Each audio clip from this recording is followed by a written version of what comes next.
The knock came at 11:47 p.m., sharp and urgent, against the worn wood of Daniel Hayes' front door. He froze, one hand still gripping the sink faucet, dish soap dripping onto the linoleum. Nobody knocked at his door. Not ever. Not at this hour. Not in this forgotten corner of South Seattle, where the streetlights flickered more than they shone and neighbors kept to themselves like it was a survival strategy. Through the window he could see her, a figure in expensive clothes that didn't belong here, shaking so hard she could barely stand, mascara streaked down her face like war paint. Behind her, taillights disappeared into the rain. She turned, and their eyes met through the glass. In that moment, Daniel knew, whoever she was running from, they weren't far behind. If you want to see where this story goes, stay with me until the very end. And drop a comment telling me what city you're watching from. I love seeing how far these stories travel. Hit that like button if you're ready for this. Daniel Hayes stood motionless in his cramped kitchen, staring at the woman through the window. Every instinct screamed at him to pretend he wasn't home, to turn off the lights and wait for her to leave. He'd built his life on a foundation of invisibility. Don't get involved, don't ask questions, don't let anyone in. It had kept him safe, kept his daughter safe. But something about the way she looked at him, the raw desperation in her eyes, made walking away impossible. He unlocked the door. "Please," her voice cracked on that single word. "I need help." Up close, she looked like she'd stepped out of a magazine and then been dragged through hell. Her cream-colored coat was soaked through, designer heels caked with mud. Diamonds glinted at her ears, incongruous with the terror radiating off her in waves. She couldn't have been more than 30. "Are you hurt?" Daniel asked, his voice rough from disuse. He didn't talk much these days. Work. His daughter Emma. That was it. "No. I mean, not physically." She glanced over her shoulder at the empty street. "Can I come in? Just for a few minutes. I'll leave. I need to think." Every rational part of his brain said no. This woman was trouble, expensive trouble, and he had Emma sleeping upstairs to think about. But he stepped aside anyway. She moved past him quickly, bringing the smell of rain and something floral, something that didn't belong in his house of mac and cheese and overdue bills. He closed the door, suddenly aware of how small his living room was, how the couch sagged in the middle, how the coffee table had a water ring he'd been meaning to sand out for 6 months. "Thank you." She wrapped her arms around herself, still shaking. "I'm sorry. I know this is insane. I saw your light, and What happened?" Daniel stayed by the door, one ear tuned to the stairs where Emma slept. She was 7, and she asked too many questions. If she woke up and found a stranger here, he'd be answering them until sunrise. The woman laughed, but it came out broken. "What happened? God, where do I even start?" She pressed her palms to her eyes. When she lowered them, her mascara had smeared worse. My husband happened. I need to leave him, but he can't." Her breath hitched. "I'm sorry. You don't need to hear this. You got somewhere to go?" "I thought I did. A friend's place in Ballard. But when I called from the taxi," she trailed off. "Turns out my friends aren't really my friends. They're his friends. His business associates. She stopped herself. "It doesn't matter." Daniel moved to the kitchen, filled a glass with water from the tap. His hands were calloused, dirt still under his nails from today's job, reshaping a hedge maze for some tech executive's estate in Medina. He'd spent 8 hours on his knees in the cold, making sure every angle was perfect, knowing the owner probably wouldn't even notice, just like they never noticed the guy doing the work. He handed her the glass. She took it with both hands, like she needed something to hold on to. "I'm Lena," she said after a long drink. "Lena Carter." Carter. The name pinged something in his memory, but he couldn't place it. "Daniel!" "Daniel." She tested it out, managed something like a real smile. "Thank you, Daniel, for not slamming the door in my face." "Still might," he said, but without heat. That got a real laugh out of her, short and surprised. "Fair enough?" They stood in awkward silence. The refrigerator hummed. Upstairs, a floorboard creaked, Emma turning in her sleep. Lena noticed Daniel tense. "You have a kid." It wasn't a question, but he nodded anyway. "I should go." She set the glass down on his counter, right next to Emma's lunchbox with its faded princess stickers. "I've already imposed enough." It's midnight, raining. You got cash for another taxi? Lena's expression answered for her. Daniel sighed, running a hand through his hair. It needed cutting. Everything needed something. Couch pulls out. You can stay tonight. Tomorrow we figure out next steps. I can't ask you to. You're not asking. I'm offering. He moved to the closet, pulled out a blanket that had seen better days. But we're clear. Tomorrow you figure out where you're actually going. I'm not running a shelter. Of course. Relief flooded her face. Just tonight, I promise. Daniel showed her how the couch worked, found her a pillow, pointed out the bathroom. The whole time, he felt like he was watching himself from outside his body. This wasn't him. He didn't do spontaneous. He didn't let strangers into his home. But something about Lena, maybe the way she held herself together even while clearly falling apart, made him want to help. There's a lock on the bathroom door, he said, then immediately felt stupid for mentioning it. But Lena just nodded, understanding what he wasn't saying. Thank you. He left her there, climbing the stairs to check on Emma. His daughter slept sprawled across her twin bed, one arm flung over her stuffed rabbit, mouth slightly open. She looked so much like her mother that sometimes Daniel had to look away. 3 years gone, and he still couldn't walk past Sarah's photo without feeling the knife twist. Downstairs, he heard water running in the bathroom. The pipes groaned, another thing he needed to fix. The list was endless. He didn't sleep much that night. Every sound from downstairs made him tense, waiting for something to go wrong. Around 3 a.m., he heard crying, muffled but unmistakable. He sat up, then forced himself to lie back down. She needed privacy. Whatever hell she'd walked out of, she'd earned the right to fall apart in peace. Morning came gray and drizzly, standard Seattle October fare. Daniel moved through his routine on autopilot, shower, coffee, pack Emma's lunch. He was spreading peanut butter when he remembered Lena. She was still asleep on the couch, curled into herself, still wearing yesterday's ruined clothes. In daylight, he could see more details. A bruise on her wrist, fading yellow-green. The way her hands were clenched even in sleep, like she was ready to fight. Daddy? Emma appeared at his elbow, rubbing her eyes. Who's that? Daniel crouched to her level, keeping his voice low. Her name's Lena. She needed a place to stay last night. Emma peered around him, curiosity winning over shyness. Is she your friend? Not exactly. She's just... He struggled for an explanation that would satisfy a 7-year-old. She needed help. Oh. Emma processed this with the seriousness she applied to everything. Like when we helped that bird with the broken wing? Despite everything, Daniel smiled. Something like that. Lena stirred, then sat up quickly, disoriented. Her eyes found Daniel, then Emma, and he watched her force herself to relax, to smile. Good morning, she said, voice rough with sleep. Morning. Daniel straightened. Emma, go brush your teeth. Bus comes in 20 minutes. Emma hesitated, staring at Lena with open curiosity, then scampered off. I'm sorry, Lena said immediately. I didn't mean to... It's fine. Daniel poured coffee into a chipped mug, slid it across the counter to her. Black okay? Perfect.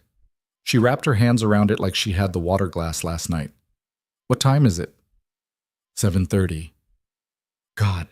She closed her eyes. I should go. You've been more than kind, but where? The question hung there. Lena's grip tightened on the mug. I don't know, she admitted finally. I have money. Well, I have credit cards, but he'll track those. She laughed without humor. I sound paranoid. You sound scared, Daniel corrected. Different thing. Emma thundered back down the stairs, toothbrush still in her mouth. All done. Emma. Daniel gave her a look. She grinned, disappeared back upstairs to rinse and spit. Lena watched the exchange with something soft in her expression. How old? 7, 8 in December. She's beautiful. She's a handful. But he said it with pride. Lena stood, smoothing down her wrinkled clothes. I should at least get cleaned up. Is it okay if I... Showers upstairs, towels in the cabinet. She nodded, started to move, then stopped. Daniel, I know this is weird, all of this, but thank you, truly. Don't thank me yet. Hot water's temperamental. That got another real smile out of her. 20 minutes later, Daniel was wrestling Emma into her jacket when his phone buzzed. Work. The crew chief asking if he could swap routes, take the Bellevue properties instead of Shoreline. Yeah, fine, Daniel said into the phone, already mentally rearranging his day. It meant an extra 30 minutes of driving, less time with Emma after school. But the Bellevue houses tipped better. He hung up to find Emma staring at him with those two knowing eyes. You're working late again. Just a little. Mrs. Chen will be there when you get home. Emma's face fell. She liked Mrs. Chen fine, but the neighbor was 80 and mostly let Emma watch TV. You promised we'd go to the park. Guilt twisted in his chest. Tomorrow, I promise. You always say that. Emma, the bus horn blared outside, cutting off his response. Emma grabbed her backpack, shot him one more reproachful look, and trudged out. Daniel watched through the window as she climbed aboard, shoulders slumped. The bus pulled away. That looked fun, Lena said from behind him. He turned. She'd showered, put her hair up in a wet knot, but she was still wearing the same clothes. They looked even worse in daylight. Single-parent life, Daniel said with a shrug. It's all guilt and scheduling conflicts. Where's her mother? The question was gentle, but it still landed like a punch. Dead, car accident 3 years ago. I'm so sorry. He waved it off, uncomfortable with sympathy. You need clothes. There's a Goodwill about 10 minutes from here. I can drop you on my way to work. I can't keep taking from you. You can pay me back when you're back on your feet. He grabbed his keys. Come on. I'm already late. They drove in silence, Lena watching the city scroll past. This part of South Seattle was all strip malls and modest houses, chain-link fences and cars held together with prayer. A different universe from the gleaming towers downtown. How long have you lived here? She asked. 4 years. It's not much, but it's ours. I think it's nice. Real. Daniel snorted.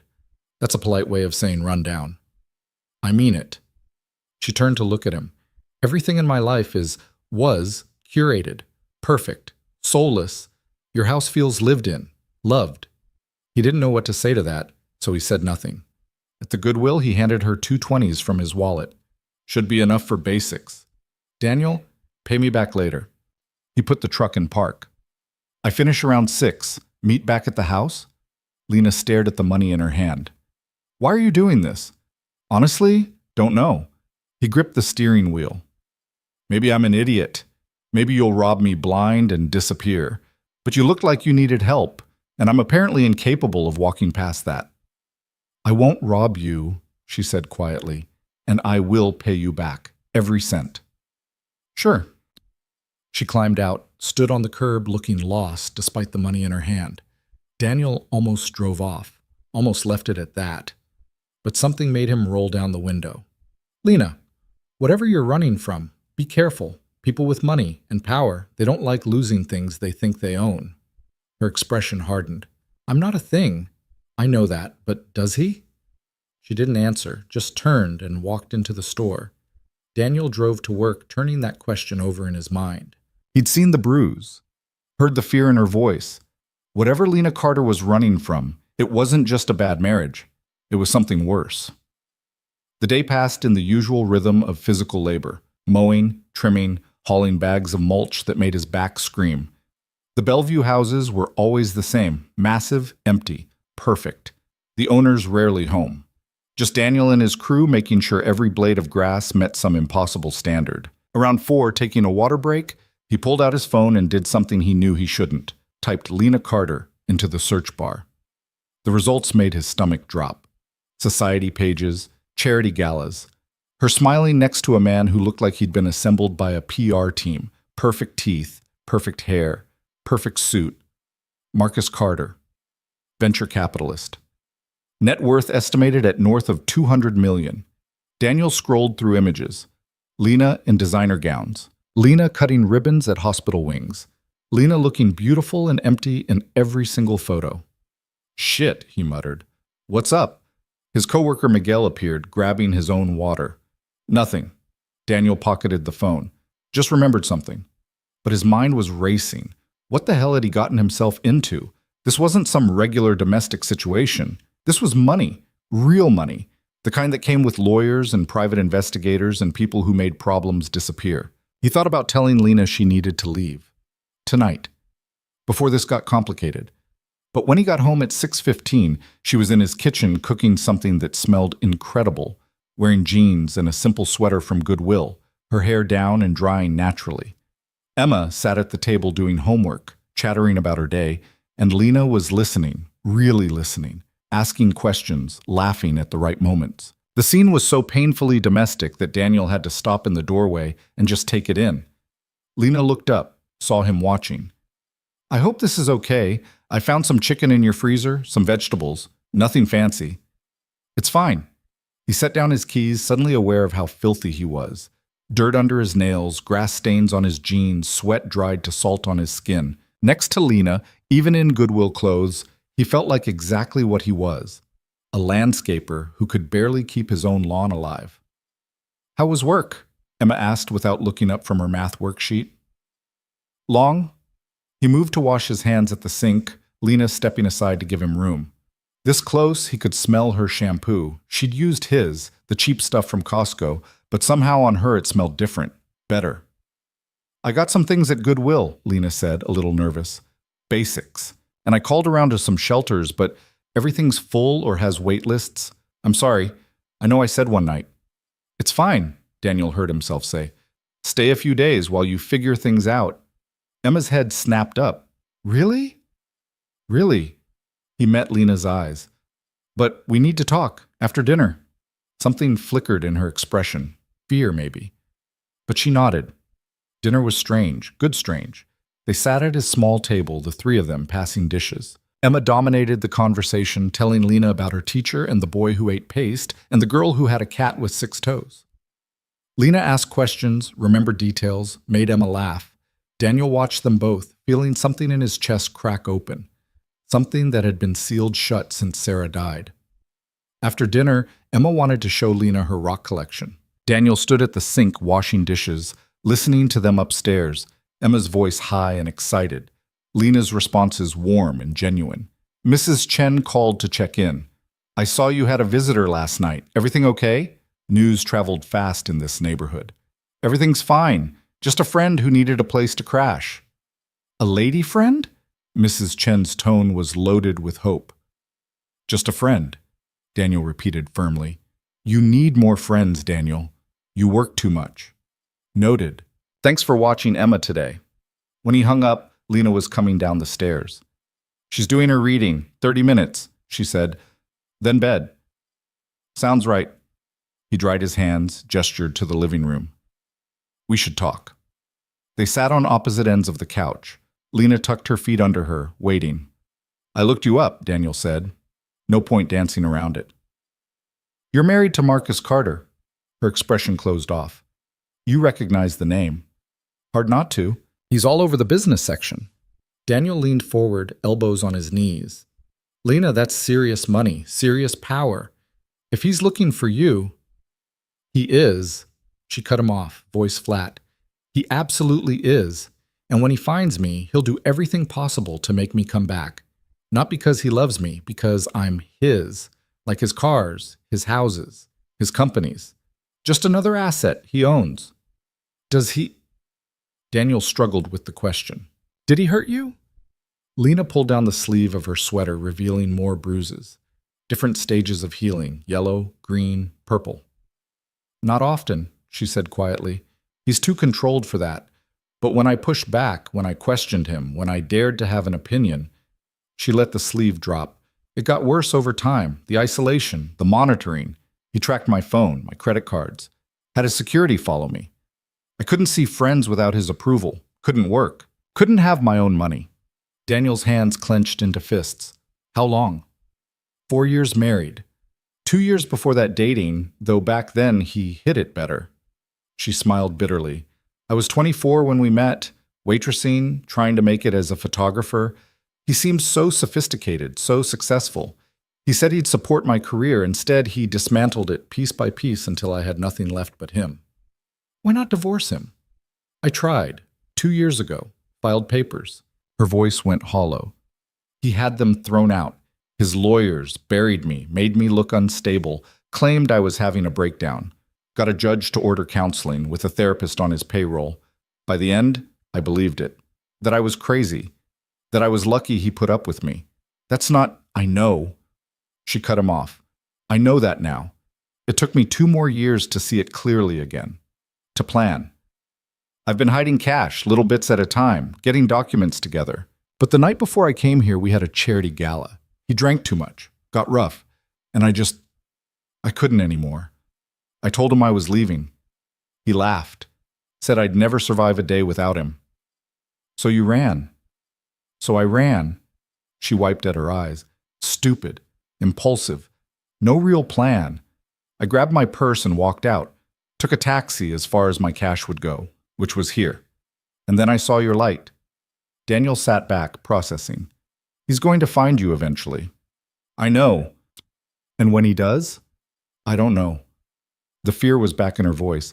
But I can't go back. I'd rather... She stopped herself. Don't say that. Daniel's voice came out harder than he intended. Don't even think it. They sat in heavy silence. Upstairs, Emma called out her reading was done. I'll go, Lena said, standing. Tomorrow. I'll figure something out. I won't drag you and Emma into this. Daniel should have agreed, should have been relieved. Instead, he heard himself say, Where will you go? I don't know. A motel, maybe. Somewhere he won't think to look. With what money? I have some cash. Enough for a few days. And then? Lena's composure finally cracked. I don't know, Daniel, okay? I don't have a plan. I don't have resources. I don't have friends who aren't his friends or family who aren't impressed by his money. I have nothing. I am nothing without him. That's what 4 years of this does. It empties you out until you can't remember who you were before. Her voice had risen. From upstairs, Emma called, Daddy? Is everything okay? Daniel moved to the stairs. Everything's fine, sweetheart. Get ready for bed. When he turned back, Lena was crying silently, hands over her face. I'm sorry, she whispered. I shouldn't have come here, shouldn't have involved you. Daniel crossed the room, sat beside her. Not touching, but close. You're not nothing. You got out. That took guts. Or stupidity. Sometimes they're the same thing. He handed her a tissue from the box on the side table, kept there for Emma's frequent nosebleeds. Look, stay a few more days while you figure out your next move, but we need ground rules. Lena lowered her hands. Okay. No contact with him, no social media, no credit cards, nothing he can trace. Already done. Emma comes first. If this gets dangerous, if he shows up here, you leave. Immediately. No arguments. Of course. And you pull your weight. I'm not running a charity. You can help with Emma, with the house, whatever needs doing. I can do that. Hope flickered in her expression. Thank you. Don't thank me yet. This could blow up in both our faces. But even as he said it, Daniel knew he'd made his choice. Maybe it was stupid, maybe it would cost him. But looking at Lena, broken but not beaten, scared but still fighting, he couldn't just turn her away. Upstairs, Emma called for him. Bedtime routine. Daniel gestured up. Go. I'll clean up down here. He climbed the stairs, found Emma in her pajamas, teeth brushed, face scrubbed. Is Lena staying? She asked as he tucked her in. For a little while. Good. I like her. She's sad, though. Emma hugged her rabbit. Like you were after Mommy died. The observation hit him sideways. Yeah? Yeah, but you got better. Maybe she will too. Daniel kissed her forehead. Maybe. Now sleep. School tomorrow. Love you, Daddy. Love you too, Emma Bean. He turned off the light, left the door cracked like she preferred. Downstairs, he could hear Lena moving around the kitchen, water running, dishes clinking. For the first time in 3 years, his house didn't feel empty, and that, Daniel realized, might be the most dangerous thing of all. The first week passed in a strange rhythm that felt both foreign and oddly natural. Lena folded herself into the gaps of their lives carefully, like she was afraid of taking up too much space. She woke before Daniel, had coffee ready by the time he stumbled downstairs. She helped Emma with homework at the kitchen table while Daniel made dinner, or more accurately, while she made dinner and he watched, useless with anything beyond pasta and grilled cheese. You don't have to do all this, he said on the 4th night, watching her dice vegetables with the kind of precision that spoke of actual training. I know. She didn't look up from the cutting board. But I want to. It feels good to be useful. Emma was sprawled on the living room floor, supposedly doing her spelling words, but mostly drawing elaborate pictures in the margins. Lena, how do you spell beautiful? Beautiful, Lena called back. That's too many letters, Emma complained. Blame the French, Lena said, and Daniel caught the ghost of a smile. These small moments accumulated like snowfall, quiet, gradual, until suddenly the whole landscape looked different. Lena taught Emma how to braid her hair. She fixed the wobbly table leg Daniel had been meaning to deal with for months. She reorganized the kitchen cabinets in a way that actually made sense, labels written in her neat handwriting. You don't have to label everything, Daniel said, staring at the spice rack. Have you ever tried to find cumin in a hurry? Lena countered. It's chaos in there. It's character. It's a fire hazard waiting for the wrong moment. He couldn't argue with that, but underneath the domestic ease, tension simmered. Lena jumped at unexpected sounds. She checked the windows compulsively, especially at night. She'd positioned herself so she could see both the front door and the back exit from anywhere in the house. And Daniel noticed she always knew where her shoes were, like she was ready to run at any second. On the 8th day, Mrs. Chen knocked on the door while Daniel was at work. Lena almost didn't answer, but Emma was home sick with a cold, and the persistent knocking made her nervous about drawing attention. Hello, dear, Mrs. Chen said, her sharp eyes taking in everything. Lena's borrowed clothes, her nervous posture, the way her hand gripped the doorframe. I brought soup for Emma. Daniel mentioned she was under the weather. That's very kind. Lena accepted the container. I'm Lena. I'm staying with Daniel for a bit. I know who you are. Mrs. Chen's tone wasn't unkind, just matter of fact. Whole neighborhood knows by now. Not much happens around here that doesn't make the rounds. Lena's stomach dropped. I see. Don't worry, nobody's talking to anyone official, if that's what's got you worried. Mrs. Chen tilted her head. But you should know, a couple days ago, a man came around asking questions. Expensive suit, expensive car. Said he was looking for his wife. The world tilted. Lena gripped the door harder. What did you tell him? That I mind my own business and suggested he do the same. Mrs. Chen's expression softened slightly. But he left his card. Said there was a reward for information. Some people around here, they need money bad enough to make moral compromises. I understand. Lena's voice came out steady despite the panic clawing up her throat. Thank you for telling me. Daniel's a good man, Mrs. Chen said. Lost too much already. You bring trouble to his door, that's on you. I know. Do you? The old woman's gaze was piercing, because from where I stand, you look like the kind of trouble that doesn't ask permission before it burns everything down. Lena had no answer to that. Mrs. Chen left, and Lena closed the door with shaking hands. Emma called from upstairs asking for water, and Lena forced herself to move, to function, to breathe through the terror. Marcus had sent someone. Of course he had. She'd been stupid to think she could hide in plain sight, that he wouldn't have resources to track her down. The only question now was how long before the net closed completely. When Daniel got home that evening, Lena met him at the door. We need to talk. Emma was asleep upstairs, knocked out by cold medicine and exhaustion. They sat at the kitchen table, the remains of dinner between them. Mrs. Chen told me someone came looking, Daniel said before Lena could speak. She called me at work. I need to leave. Lena's hands were folded in front of her, white-knuckled. Tonight, before this gets worse. Where will you go? I don't know. But I can't stay here. Mrs. Chen was right. I'm putting you and Emma at risk. Daniel was quiet for a long moment, staring at his coffee mug. What did this guy look like? The one asking questions. Mrs. Chen said expensive suit, expensive car. That's half of Seattle. He looked up. Could be a PI. Could be one of your husband's people. Could be someone trying to collect a bounty. Does it matter? Yeah, it does. Daniel leaned back. Because if it's a PI, they're just doing a job. They'll report back, but they're not going to kick down my door. If it's someone on his payroll, that's different. They might push harder. How do you know this? I don't live in a bubble, Lena. I watch the news, read things. He rubbed his face. Look, I'm not saying stay or go. That's your call. But running without a plan is how you end up worse off than before. I can't just sit here waiting for him to find me. No, but you can be smart about next moves. Daniel pulled out his phone. There's a legal aid office downtown, free consultations. You could talk to someone about your options. Legal aid can't go up against Marcus Carter's lawyers. Maybe not in court, but they can tell you what rights you have, what he can and can't do. Daniel met her eyes. Knowledge is something, at least.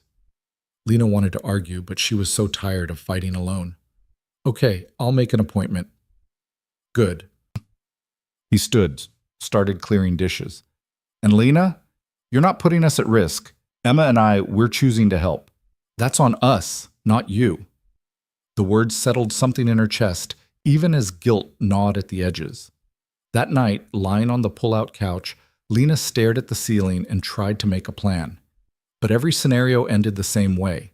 Marcus won. He always won. That was the fundamental truth of their marriage. He had money, power, connections, and she had nothing. Except maybe she didn't. Not anymore.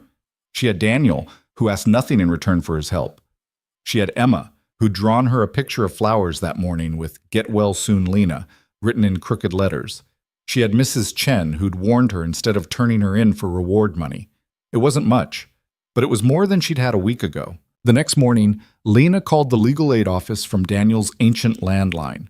Her cell phone had been turned off since that first night, battery pulled, SIM card destroyed.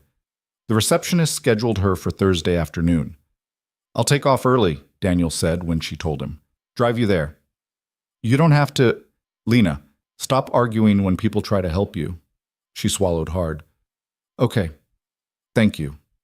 The days until Thursday crawled. Lena threw herself into domestic tasks with an intensity that bordered on manic.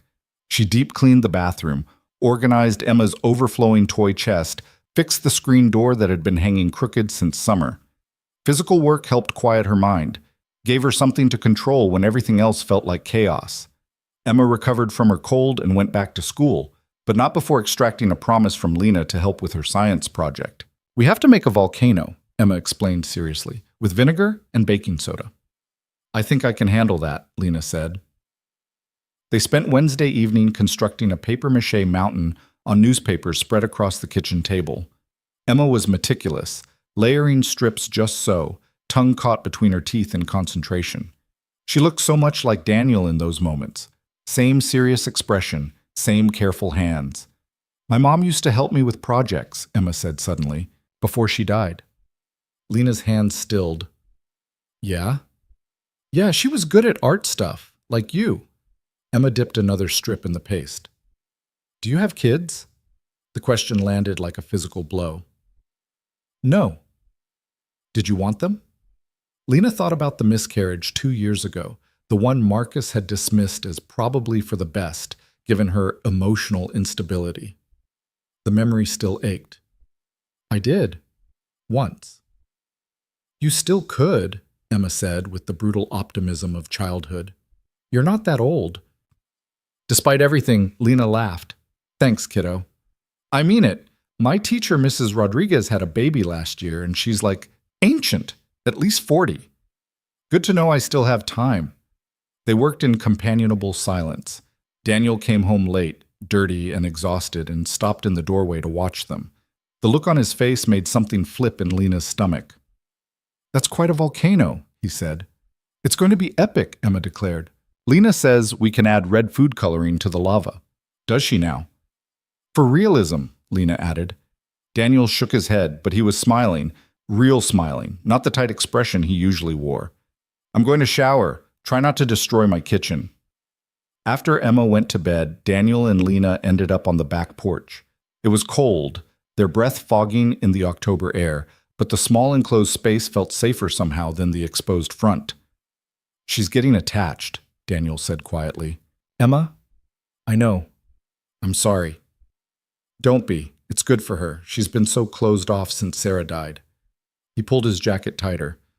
I worry I'm not enough, that she needs, I don't know, a mother figure or whatever.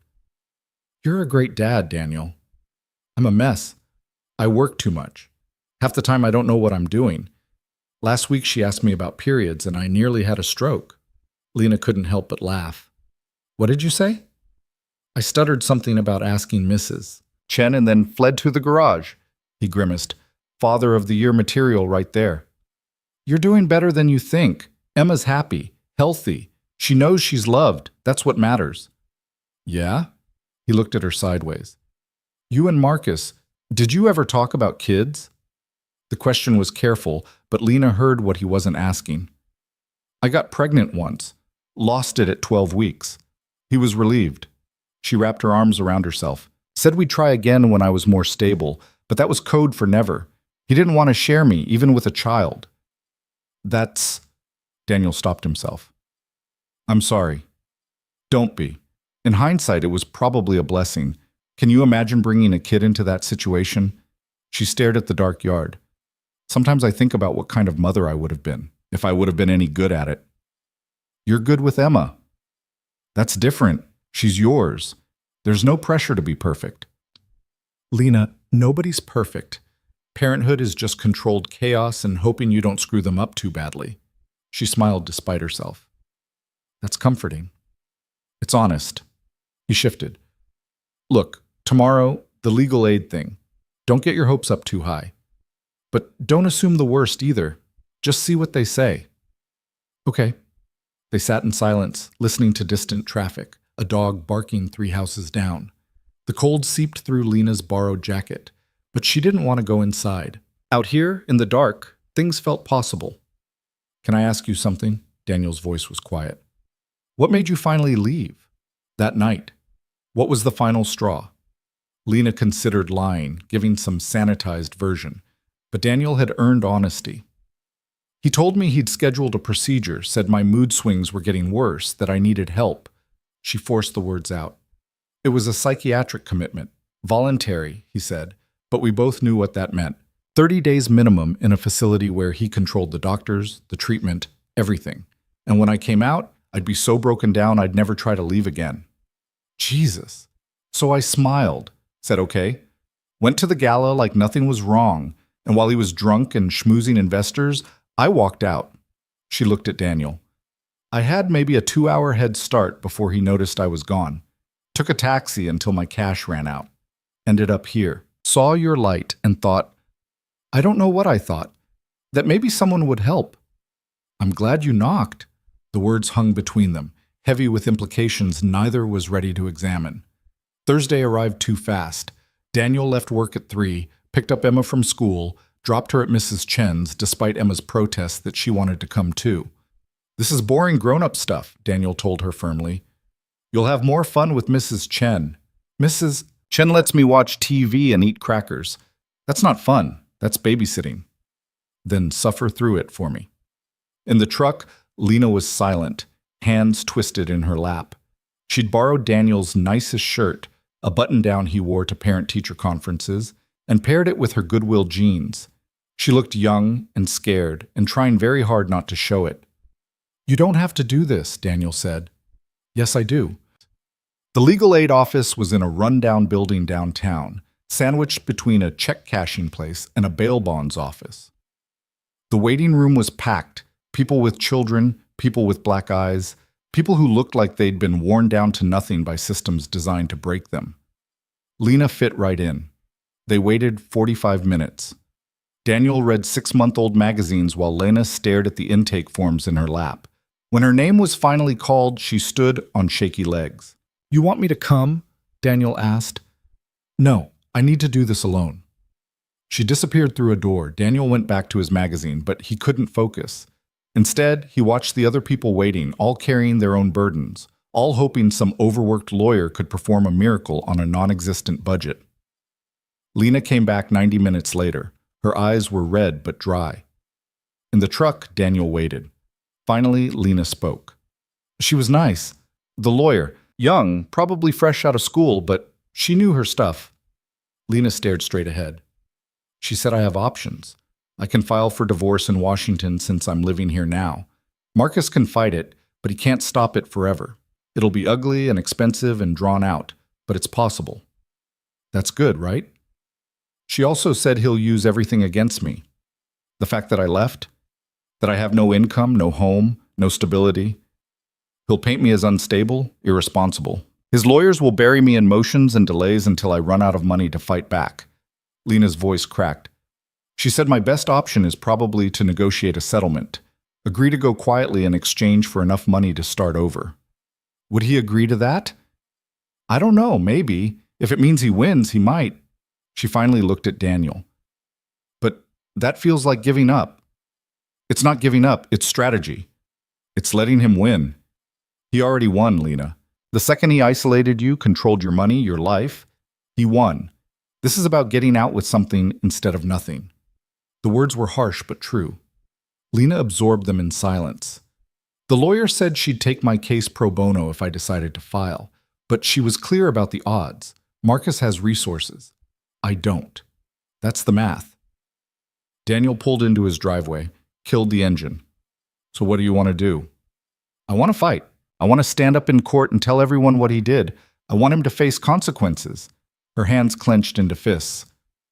But I'm scared of what he'll do, of losing, of ending up right back where I started.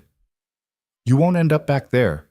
Worst case, you're in the same position you're in now, free but broke. That's still better than before. Is it? I'm living on your couch, Daniel, wearing borrowed clothes, dependent on your charity. How is that freedom? The question had an edge to it, anger leaking through.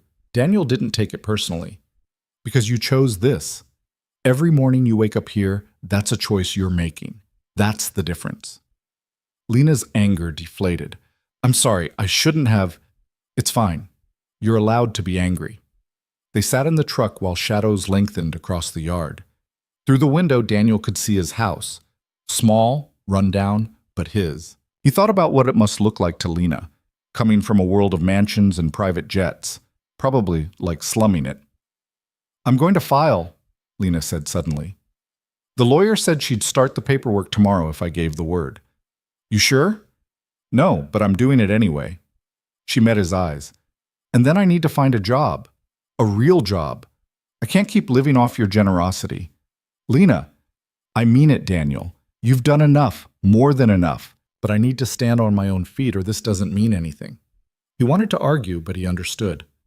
Okay, we'll figure it out. Inside, the house smelled like the casserole Mrs. Chen had dropped off. Emma was at the kitchen table, supposedly doing homework, but actually drawing elaborate doodles in her notebook. How was boring grown-up stuff? She asked without looking up. Boring, Lena said, but she managed a smile. How was Mrs. Chen's? She taught me to play mahjong. I'm terrible at it. That's because you're 7, Daniel said, ruffling her hair. Dinner was quiet. Emma chattered about school, something about a boy who brought a frog in his backpack, but Daniel could see Lena was somewhere else mentally. Processing, planning, preparing for a fight she wasn't sure she could win. After Emma went to bed, Lena pulled out her phone, the burner Daniel had bought her 2 days ago, cheap and untraceable. She stared at it for a long time. I need to call him, she said finally. Marcus, tell him I'm filing. You don't owe him that. Maybe not, but I want him to hear it from me. I want him to know I'm not coming back. Daniel didn't argue. This was her choice to make. Lena stepped onto the back porch. Through the window, Daniel watched her pace, phone to her ear. He couldn't hear the conversation, but he saw her body language shift, shoulders back, chin up, fighting stance. She came back inside 10 minutes later. Her hands were shaking, but her expression was set. What did he say? Daniel asked. That I'm making a mistake, that I'll regret this, that he'll destroy me in court. She sat down hard. And then he said if I came back tonight, he'd forgive everything. We could start over. He'd get me help, real help, and we could fix our marriage. But you said no. I said I'd rather die alone than spend another minute as his wife. Lena's voice was steady despite the trembling hands. He hung up, but not before telling me I'd be hearing from his lawyers. So it's real now. Yeah, it's real. They sat in silence. Outside, wind rattled the windows. Somewhere in the distance, sirens wailed. I'm scared, Lena admitted, terrified. But also, I don't know. Relieved? Like I've been holding my breath for 4 years and finally I can exhale. That's good. Fear means you're paying attention. Relief means you made the right choice. I hope so. She looked at him. Daniel, when this gets ugly, and it will get ugly, you can change your mind. About me staying here. I won't hold it against you. I'm not changing my mind. You say that now. But when his lawyers start digging into your life, when they show up at your work, when they try to paint you as some kind of accomplice, then they do that. Daniel's voice was firm. I'm a landscaper who took in someone who needed help. That's not a crime. In Marcus's world, it is. Oh, good thing we're not in his world. Lena wanted to believe him, wanted to trust that Daniel's simple decency would be enough armor against what was coming. But she'd seen what Marcus did to people who got in his way. He didn't just win, he obliterated. And now Daniel and Emma were in the blast radius. That night, Lena barely slept. She kept replaying the phone call, Marcus's voice dripping with false concern, the underlying threat clear as day. She defied him, embarrassed him, made him look weak. He wouldn't forgive that. Around 3 a.m., she heard footsteps. Daniel appeared in the kitchen doorway, hair sticking up, wearing an old t-shirt and sweatpants. Can't sleep either? He asked. Too much in my head. He moved to the stove, put on water for tea. The domestic gesture was so normal it made Lena want to cry. Sarah used to make tea when she couldn't sleep, Daniel said, his back to Lena. Some herbal thing that tasted like grass clippings but supposedly helped. After she died, I found 17 boxes of it in the cabinet. Took me a year to throw them out. What was she like? Daniel was quiet for a long moment. Stubborn, funny. She called me on my bullshit, which I needed. We met in college. She was pre-med. I was barely scraping by in general studies. No idea what I wanted to do with my life. She said that was fine, long as I figured it out eventually. Did you? Not really. Dropped out junior year when money got tight. Started working landscaping to pay bills. Kept meaning to go back, but then Sarah got pregnant and he shrugged. Life happened. We got married at City Hall, had Emma, scraped by. It wasn't glamorous, but it was ours. She sounds wonderful. She was. And then some drunk driver ran a red light and she wasn't anymore. He poured hot water over tea bags, handed Lena a mug. I was angry for a long time. At the driver, at the universe, at Sarah for leaving me alone with a 4-year-old and no idea how to cope. It's only been the last year or so that I can think about her without wanting to punch something. I'm sorry. Me too. He sat across from her. But I tell you this because I get it. The fear of losing everything, of being alone, of not knowing if you're strong enough to survive what's coming. After Sarah died, I didn't think I'd make it. Didn't think I could handle being a single dad, managing everything by myself, but here I am, still standing, still figuring it out. That's different. You didn't choose to lose Sarah. No, but you didn't choose the situation you're in either. You chose to get out of it. That takes a different kind of strength. Lena wrapped her hands around the warm mug. What if I'm not strong enough? Then you fake it until you are. That's what I did. They drank tea in the quiet kitchen while the clock ticked toward morning. And for the first time since she'd knocked on Daniel's door, Lena felt like maybe, just maybe, she might actually survive this. The divorce papers arrived 6 days later, delivered by a process server who looked bored and vaguely apologetic. Lena signed for them with hands that only shook a little, then stood in the doorway watching the man drive away in his beat-up sedan. The envelope felt heavy, weighted with more than just paper. She didn't open it right away. Instead, she set it on the kitchen counter and stared at it like it might explode. Daniel found her there 20 minutes later, still frozen, still staring. That them? He asked. Yeah. You going to open it? Eventually. She forced herself to move, to put on coffee, to do something normal. The lawyer said Marcus would respond fast. Guess she was right. Daniel picked up the envelope, hefted it. This is more than a response. This is a whole damn novel. He's thorough, I'll give him that. They sat at the table together while Lena finally tore open the envelope. Page after page spilled out. Legal motions, financial disclosures, character witnesses, medical records. Her medical records, pulled from the therapist Marcus had made her see, the one who diagnosed her with everything from anxiety to borderline personality disorder. Listen to this, Lena said, voice flat. Petitioner exhibits pattern of erratic behavior, emotional instability, and poor judgment. Recent abandonment of marital home without notice demonstrates continued mental health deterioration. She laughed, but it came out sharp. He's making me sound insane. Can he do that? Use your therapy records? Apparently. She flipped through more pages. And he's claiming I took marital assets, a watch, some jewelry, cash from his safe. All lies, but good luck proving it. Daniel read over her shoulder. The more he saw, the angrier he got. Marcus wasn't just fighting the divorce. He was destroying Lena piece by piece on paper, building a case that she was unstable, criminal, unfit. What's this part? Daniel pointed to a section near the end. Lena scanned it, and all the color drained from her face. He's requesting a psychiatric evaluation, court-ordered, says it's necessary to determine my fitness to make legal decisions. Can he do that? With the right judge? Maybe. She set down the papers, hands trembling again. This is what he does. He buries you in motions and evaluations and delays until you're too exhausted to fight, until going back looks easier than continuing. So we fight back. With what? I can't afford lawyers like his. Legal aid is great, but they're swamped. They can't match his resources.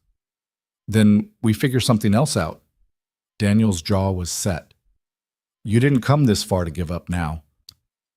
Before Lena could respond, Emma burst through the front door, backpack sliding off one shoulder, face flushed with excitement. Lena, guess what? I got picked for the winter concert. I'm going to be a snowflake. She stopped, noticing the papers spread across the table. What's all that? Boring adult stuff, Lena said quickly, forcing a smile. Tell me about this concert. Emma launched into details. Costumes, rehearsals, the fact that Tommy Chen couldn't carry a tune, but got picked anyway because his mom was on the PTA. Daniel caught Lena's eye over Emma's head, saw the effort it took for her to stay present, to not let the fear show. Later, after Emma was in bed, they reconvened at the kitchen table. Lena had composed an email to her lawyer, outlining everything in Marcus's response. The reply came back within an hour. She says it's all standard intimidation tactics, Lena reported, reading from her phone. The psychiatric evaluation probably won't fly, but he'll push for it to make me look unstable. The theft allegations are serious, but without proof, they're just allegations. And the medical records... She stopped. What? She says they're inadmissible without my consent, which means either Marcus forged that consent or his therapist violated ethics. Lena's expression hardened. Either way, we can fight it. File a complaint. Maybe get the records thrown out. That's something. It's a long shot, but yeah, something. She rubbed her eyes. I need to find work, real work. The lawyer said having income, stability, my own place, all that helps my case. Shows I'm not dependent on Marcus, that I can stand on my own. What kind of work? I don't know. Before Marcus, I was a photographer. Did weddings, events, some commercial work, but I haven't touched a camera in 4 years. My equipment's all at the house, his house, and my portfolio, my contacts, everything. He controlled all of it. Daniel thought for a moment. Miguel's brother owns a restaurant, needs help in the kitchen. It's not glamorous, but it's cash under the table until you get on your feet officially. I don't have kitchen experience. You cook better than anyone I know. That's experience. Lena wanted to argue, but she was too tired. Okay, can you ask him? I'll call tomorrow. 3 days later, Lena started working at Casa Verde, a small Mexican restaurant in Georgetown. The kitchen was hot, cramped, and chaotic. The head chef, Rosa, was a 60-year-old woman who ran her domain like a general and took no nonsense from anyone. You know how to dice an onion? Rosa asked Lena on her first day. Yes. Show me. Lena diced the onion. Rosa watched with critical eyes, then grunted. Not bad. You're slow, but you will get faster. Prep station is yours. Don't screw up my mise en place. It was hard work, harder than anything Lena had done in years. Her hands blistered, her feet ached. She came home smelling like garlic and cilantro, exhausted to the bone. But it was honest work, and for the first time in 4 years, Lena was earning her own money. Not much. Rosa paid her minimum wage in cash, no questions asked, but it was hers. Emma thought it was fascinating. Do you make tacos? she asked one evening. Sometimes. Mostly I chop vegetables and make sauces. That sounds boring. It is, but Rosa says if I'm good, she'll teach me the grill station. Cool. Emma considered this. When I grow up, I want to be a marine biologist or a princess. I haven't decided. Why not both? Lena said. Can you be both? I don't see why not. Daniel listened to them from the kitchen, something warm settling in his chest. This felt right. The three of them together, easy conversation, laughter. Dangerous, that feeling. He'd learned not to get attached to things that could be taken away, but it was already too late for that. Work became Lena's anchor. She threw herself into it, learning the rhythm of the kitchen, earning Rosa's grudging respect. After 2 weeks, Rosa moved her to the grill station like she'd promised. Don't burn my tortillas, Rosa warned, and watch the temperature on that carne asada. Too high and it's shoe leather. Lena didn't burn anything. She paid attention, learned fast, and kept her head down. The other kitchen staff were a mix of immigrants and locals, all working hard for not enough money, all with their own stories they didn't share. Nobody asked Lena about her past, and she didn't volunteer it. But one evening, washing dishes after the dinner rush, one of the line cooks, a young guy named Javier, asked, "You running from something?" Lena's hand stilled in the soapy water. What makes you say that? Just a vibe, the way you keep your phone face down, how you never talk about where you came from. He shrugged. A lot of people come through here running from something. No judgment. Yeah, Lena said after a moment. I'm running from something. Bad ex? Something like that. Javier nodded like that explained everything. My cousin, she had a bad ex. Took her 3 tries to finally get away for good. Bastard kept finding her, dragging her back. 4th time, she disappeared completely. Changed her name, moved to California, started over. Haven't heard from her in 2 years, but last I knew, she was happy. You think she did the right thing? I think she did what she had to do. He grabbed a towel, started drying dishes. Sometimes that's the only right there is. The conversation stuck with Lena. Part of her envied Javier's cousin, the clean break, the total reinvention. But another part knew she couldn't do that. Running forever meant Marcus won. It meant living in fear, always looking over her shoulder, never building anything permanent. She'd rather fight and lose than disappear and survive. The first real blow came 3 weeks after the initial papers. Marcus filed a motion claiming Lena had kidnapped herself, that she'd left during a mental health crisis and was now a danger to herself and others. He requested an emergency hearing to compel her return to appropriate care facilities. The legal aid lawyer called Lena at work. This is bad. He's trying to get a judge to order you into psychiatric hold. Lena stepped into the alley behind the restaurant, heart hammering. Can he do that? If he can prove you're a danger? Maybe. But his evidence is thin, just the old therapy records and some creative interpretation of events. Still, we need to respond fast. Can you come to the office tomorrow? I work tomorrow. Lena, this is important. If we don't fight this, he might actually get a court order. She closed her eyes. Okay, I'll be there. Rosa wasn't happy about Lena missing a shift, but she didn't ask questions. You got trouble with the law? Trouble with my ex. Same thing, usually. Rosa waved her off. Go. But you missed the Friday rush. You're fired. At the legal aid office, Lena and her lawyer, a young woman named Amy Tran, who looked like she survived on coffee and spite, strategized. We need character witnesses, Amy said. People who can testify you're stable, employed, not a danger to anyone. I don't have people. I have Daniel and his daughter. That's it. Daniel, the guy you're staying with? Yes. Amy made a note. That's not ideal. Marcus's lawyers will paint it as you shacking up with some random guy you barely know. He's not random. He helped me when I had nowhere else to go. I believe you, but optics matter in court. Amy tapped her pen against her notepad. What about your employer, this Rosa person? How long have you worked for her? 3 weeks. Better than nothing. Anyone else? Old friends? Family? Lena thought of her parents, dead in a car crash when she was 22. Her sister, who'd married a banker and moved to Singapore, who'd slowly stopped calling after Marcus made it clear he didn't approve of the relationship. No cousins, no close friends who hadn't been systematically cut out of her life. No, she said finally. There's no one else. Amy's expression softened. Okay, we work with what we have. I'll prep Rosa, prep Daniel.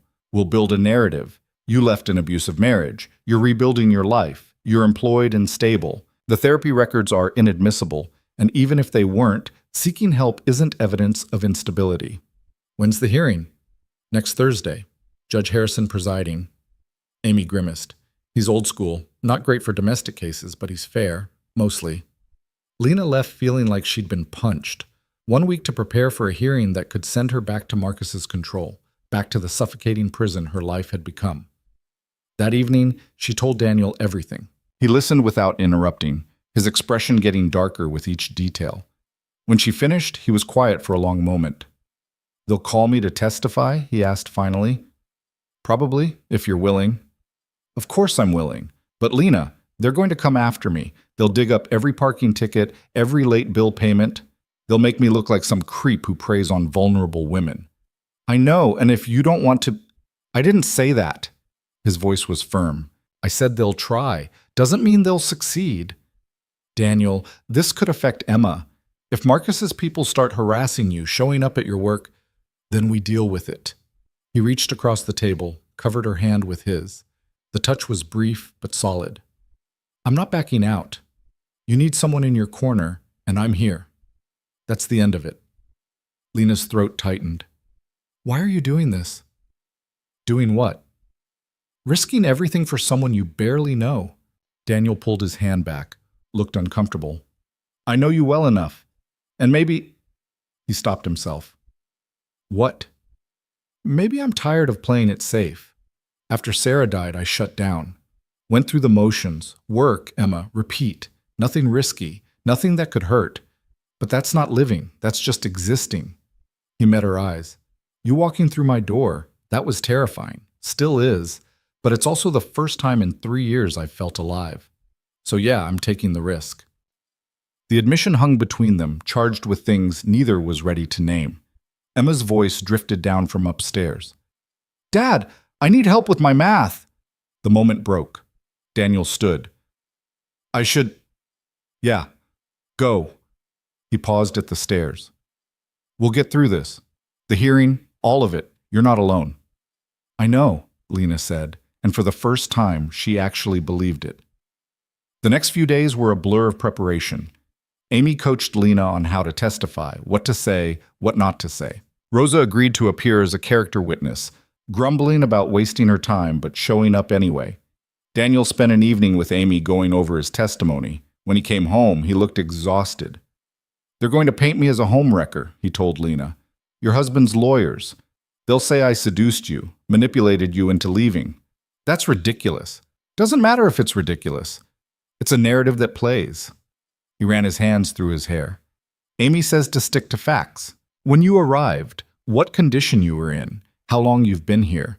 Don't speculate on your marriage. Don't defend you too hard. Just answer the questions." "I hate that you have to do this." "Yeah, well, little late to back out now." The night before the hearing, neither of them slept much. Lena lay on the pull-out couch, staring at the ceiling, running through Amy's coaching in her head. "Stay calm. Answer directly. Don't let them rattle you. Don't cry, no matter what they say." Around 2 a.m., she heard Daniel moving around upstairs. Then his footsteps on the stairs. "You awake?" he whispered. "Yeah."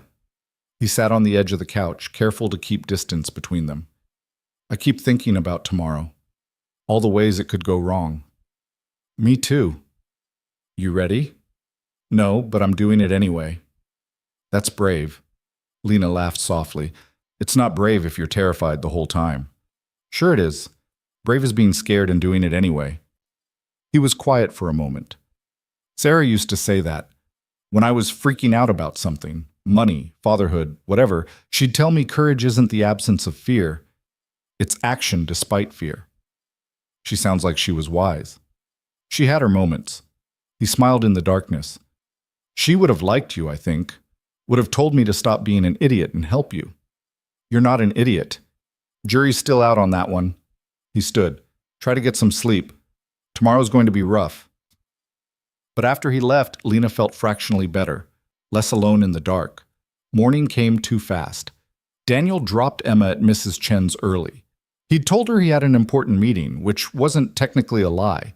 Emma had looked at both of them with knowing eyes, but hadn't pushed. The courthouse was downtown, a brutalist concrete building that looked designed to intimidate. Amy met them outside, carrying a briefcase that had seen better days. "Okay, ground rules," she said as they walked in. "Let me do the talking unless you're on the stand. Marcus will probably be here. Don't engage, don't even look at him if you can help it. His lawyers will try to provoke you. Stay calm." Inside, the hallway was packed with people waiting for their own hearings. Custody battles, evictions, small claims. Everyone looked worn down by the system. And then Lena saw him. Marcus stood near the courtroom doors, flanked by two lawyers in suits that probably cost more than Daniel's truck. He looked exactly as she remembered, tall, polished, handsome in a way that photographs well. When his eyes found hers, he smiled. Not warm, predatory. "Lena," he said, voice smooth, "you look tired. This whole thing must be so stressful for you." Amy stepped between them. "Mr. Carter, please don't speak to my client. I'm speaking to my wife." Marcus's smile didn't waver. "Lena, it's not too late. Come home. We can work this out privately without all this ugliness." "She's not going anywhere with you," Daniel said, voice hard. Marcus's attention shifted to Daniel for the first time, and Lena saw the calculation in his eyes. The assessment, the dismissal. "You must be the landscaper." Marcus made it sound like an insult. "I appreciate you providing temporary shelter for my wife during her episode. I'll make sure you're compensated for your trouble." "She's not a package you shipped to the wrong address," Daniel said. "No, she's my wife, who left during a mental health crisis. I'm simply trying to ensure she gets the help she needs." Marcus's tone was reasonable, concerned, perfect for any onlookers. One of his lawyers touched his arm. "Mr. Carter, we should go in." Marcus nodded, but his eyes stayed on Lena. "I'll see you inside. I'm looking forward to having a chance to clear all this up." He walked into the courtroom like he owned it. Maybe he did. "Ignore him," Amy said quietly. "That's what he wants, to get under your skin before you even testify." But Lena was already rattled. Seeing Marcus in person, hearing his voice, watching that calculated performance, it brought everything back. The fear, the second-guessing, the voice in her head that whispered, maybe he was right. Maybe she was unstable. Maybe she should just go back. Daniel must have seen something in her expression because he leaned close. "Hey, look at me." She did. "You're not going back there. Whatever happens in that courtroom, you walk out free. Got it?" Lena nodded, not trusting her voice. "All rise." They filed into the courtroom. Judge Harrison was exactly as Amy had described. Late 60s, white hair, the kind of face that had seen everything and been impressed by none of it. He looked tired before the hearing even started. Marcus's lead lawyer stood. His name was Richard Blackwell, and he had the kind of reputation that made other lawyers nervous. "Your Honor, we appreciate the court's time on this urgent matter. Our client, Mr. Marcus Carter, is here today out of deep concern for his wife's welfare." Amy countered immediately. "Your Honor, this is a transparent attempt to intimidate Ms. Carter into abandoning her divorce petition. There is no emergency, no crisis, just a woman exercising her legal right to leave an abusive marriage." "Alleged abuse," Blackwell interjected smoothly, "which Ms. Carter has provided zero evidence for. What we have is documented mental health struggles, erratic behavior, and abandonment of the marital home without notice." Judge Harrison held up a hand. "I've read the motions. Let's hear from Ms. Carter directly. Ms. Carter, please take the stand." Lena stood on shaking legs. The bailiff swore her in, and she sat, hands folded in her lap to hide the trembling. Blackwell approached like a shark scenting blood. "Ms. Carter, when did you leave your husband?" "October 15th. "And you didn't tell him you were leaving?" "No."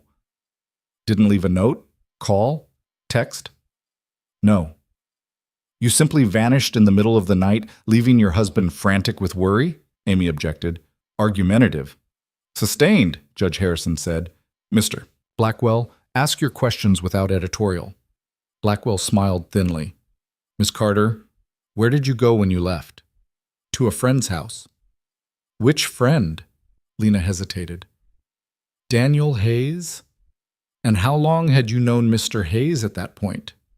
"I'd just met him." Blackwell's eyebrows rose theatrically. You fled to the home of a man you'd just met? A stranger? I needed help. He provided it. How convenient. Blackwell consulted his notes. Ms. Carter, isn't it true you've been diagnosed with anxiety, depression, and borderline personality disorder? Objection, Amy said. Medical records are... I'm asking about her personal knowledge of her diagnoses, Your Honor. Judge Harrison frowned. I'll allow it, but tread carefully, Mr. Blackwell. Lena forced herself to stay calm. I saw a therapist my husband chose. That therapist diagnosed me with various conditions, yes. But those diagnoses were, yes or no, please. Yes. And isn't it true that one symptom of borderline personality disorder is impulsive behavior? Unstable relationships? Difficulty with reality? Amy was on her feet. Your Honor, this is... Mr. Blackwell, Judge Harrison interrupted. I'm not here to diagnose Ms. Carter. Get to your point. My point, Your Honor, is that Ms. Carter has documented mental health issues, left her home impulsively during what appears to be a crisis, and immediately attached herself to a strange man. This is concerning behavior that suggests she may not be capable of making sound decisions about her own welfare.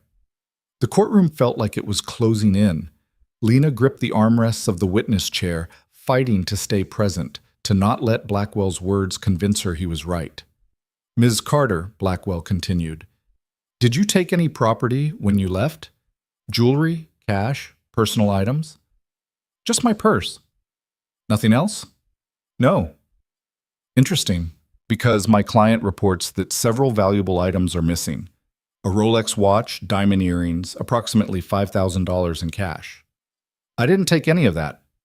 So you're saying my client is lying? I'm saying I didn't take those things. Blackwell smiled like he'd won something. No further questions, Your Honor.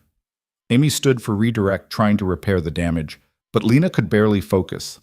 Her hands were shaking so badly she had to sit on them. Then it was Daniel's turn on the stand. Blackwell circled him like prey. Mr. Hayes, what do you do for a living? I'm a landscaper. And you live alone with your daughter? Yes. So when a strange woman appeared at your door in the middle of the night, your first instinct was to invite her in? Into the home you share with your young child? Daniel's jaw tightened. She needed help. How noble. And she's been living with you ever since? Yes. Sleeping on your couch? Yes. In close quarters with you and your 7-year-old daughter? It's not like that. What's it like, Mr. Hayes? You take in a married woman you don't know, let her into your home, your life. What exactly is the nature of your relationship with Ms. Carter? Objection, Amy said. Relevance?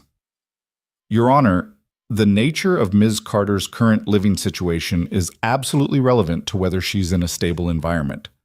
Judge Harrison nodded. I'll allow it. Daniel met Blackwell's eyes steadily. I'm helping someone who needed it. That's it. So there's nothing romantic between you? No? Nothing physical? No? And yet you're willing to testify on her behalf, to involve yourself in this messy divorce, to potentially put your own daughter at risk of being dragged into this situation. My daughter isn't at risk. Isn't she? When Ms. Carter's husband's people start investigating you? When they look into every aspect of your life? Your finances, your parenting, your deceased wife's accident? Daniel's hands clenched. You leave Sarah out of this. Touchy subject. Blackwell raised an eyebrow. Mr. Hayes, isn't it true you've struggled financially since your wife's death? Late payments, maxed credit cards barely making ends meet? What's your point? My point is that taking in Ms. Carter, a woman fleeing a very wealthy man, might seem like an opportunity. The implication hung in the air. Daniel's face went red. I'm not after her money. I'm not after anything. I'm just trying to help. So you say. Blackwell turned to the judge. No further questions. When they broke for lunch, Daniel looked like he wanted to punch something. Lena felt numb. That was rough, Amy admitted over sandwiches in a conference room. But we expected it. They're trying to paint you both as unstable, opportunistic, not credible. Is it working? Lena asked quietly. Hard to say. Harrison's hard to read. Amy checked her notes. Rosa's up after lunch. She's solid. Then we rest our case and wait for Harrison's ruling. How long? Could be today, could be next week. Depends on his mood. The afternoon session went slightly better. Rosa testified that Lena was a good worker, reliable, showed no signs of instability or crisis. Blackwell tried to shake her, but Rosa wasn't having it. Look, I don't know nothing about her marriage, Rosa said bluntly. What I know is she shows up on time, works hard, don't cause problems. That's more than I can say for most people. When both sides rested, Judge Harrison leaned back in his chair, looking at the ceiling like it might have answers. I've heard enough, he said finally. Mr. Blackwell, your client's concerns are noted, but I'm not convinced Ms. Carter poses any danger to herself or others. She's employed, she has stable housing, and there's no evidence of acute mental health crisis. Lena's heart leaped. However, Harrison continued, and the hope deflated, I'm also not comfortable with the current living arrangement. Ms. Carter living with Mr. Hayes in close quarters does raise questions about propriety and stability. Your Honor, Amy started. I'm not finished. Here's my ruling. I'm denying Mr. Carter's motion for psychiatric hold. Ms. Carter is a competent adult entitled to make her own decisions. But I'm ordering a follow-up hearing in 30 days. At that time, I expect to see evidence that Ms. Carter has secured independent housing and continued employment. If she can demonstrate stability, we'll proceed with the divorce proceedings. If not, I'll revisit Mr. Carter's concerns. He banged his gavel. We're adjourned. Outside the courthouse, Marcus caught up to them. 30 days, Lena, he said quietly. That's all you have. And when you can't find housing, when you run out of money, when this whole charade falls apart, I'll be waiting. She's not coming back to you, Daniel said.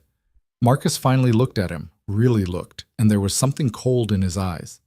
You have no idea what you've gotten yourself into, Mr. Hayes, but you will. Soon. He walked away, his lawyers trailing behind like remoras.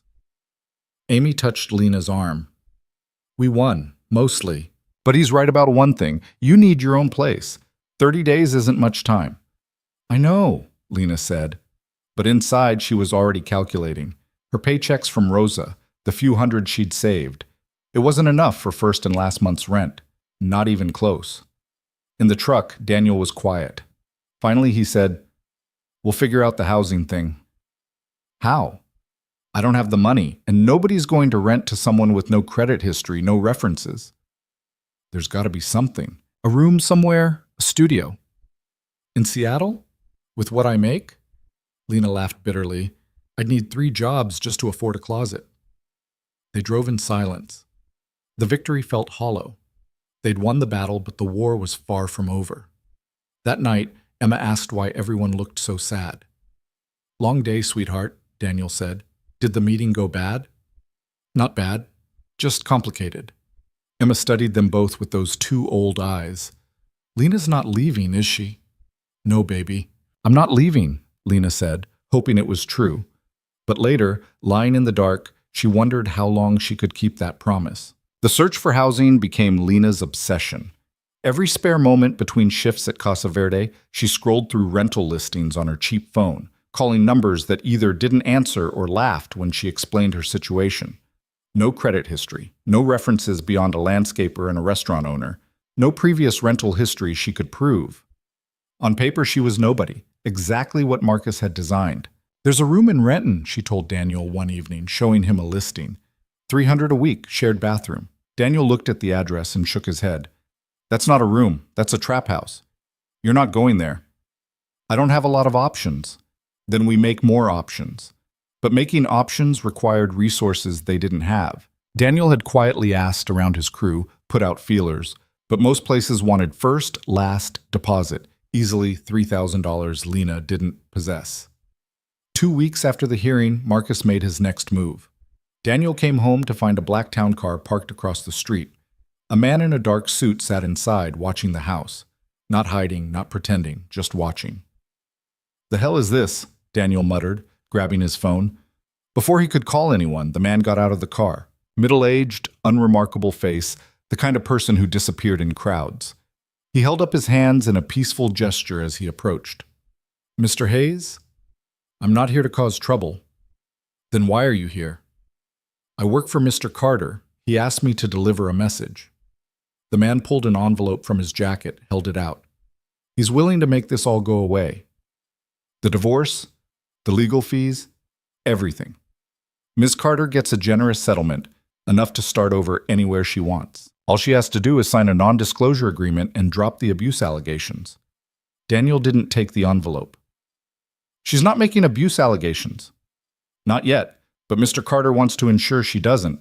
This offer is good for 48 hours. After that, things get more complicated. That a threat? The man's expression didn't change. It's a reality check. You're a single father, Mr. Hayes. You have a daughter to think about, a job that requires you to enter private property. It would be unfortunate if questions were raised about your background checks. If clients started to worry about who they're letting into their homes. Daniel's hands clenched into fists. Get off my property. Just delivering a message. The man set the envelope on the porch railing. 48 hours. Think about it. Think about what's best for your family. He walked back to the car and drove away. Daniel stared at the envelope like it was radioactive. Inside, Lena was helping Emma with a book report. She looked up when Daniel came in, saw his expression. What happened? Not now. He nodded toward Emma. Later, after Emma was asleep, he showed Lena the envelope. Inside was a check for $250,000 made out to Lena Carter and a 10-page non-disclosure agreement. Lena read through it with shaking hands. The terms were clear. She got the money, Marcus got his reputation intact. She could never speak about their marriage, never write about it, never even imply abuse occurred. If she violated the NDA, she'd owe 10 times the settlement amount. $250,000, she said quietly. That's more money than I've ever seen. It's a gag order, Daniel said. He's buying your silence. I know. She set down the papers. But with this money, I could get my own place. Pay Amy's fees, start over properly. Isn't that what we wanted? Not like this. Why not? Lena's voice rose. Because it's his money? Because it feels like giving up? Daniel, I'm exhausted. I'm tired of fighting, tired of being scared, tired of dragging you and Emma into my mess. This could end it. Clean break. You really believe that he'd just let you walk away? He'd have to. It's a legal contract. Daniel laughed without humor. Lena, the man sent someone to threaten my livelihood. You think he plays by rules? Then what do I do?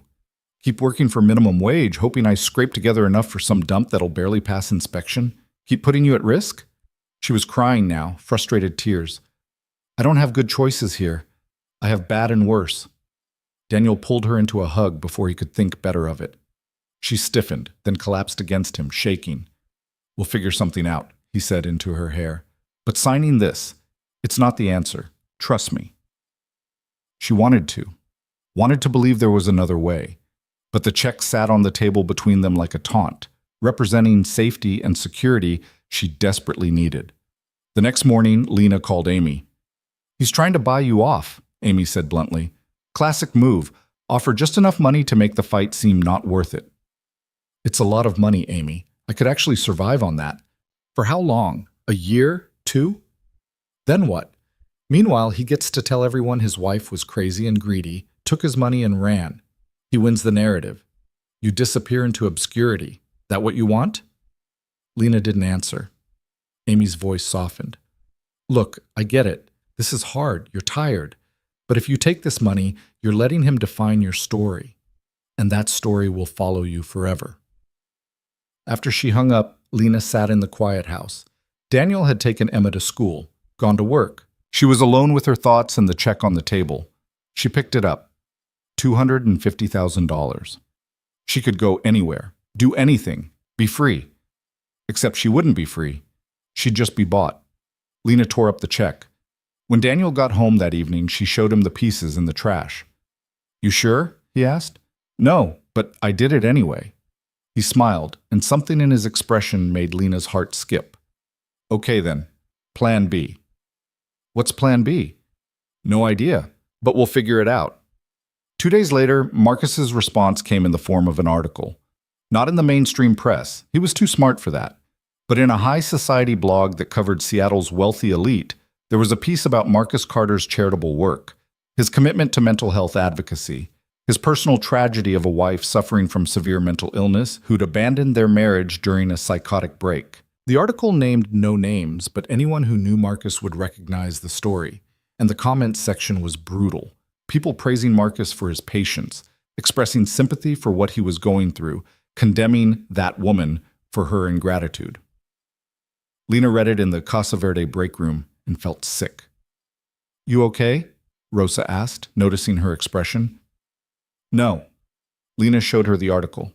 Rosa read it, her face darkening. "This your ex?" "Yeah." "He's a piece of work."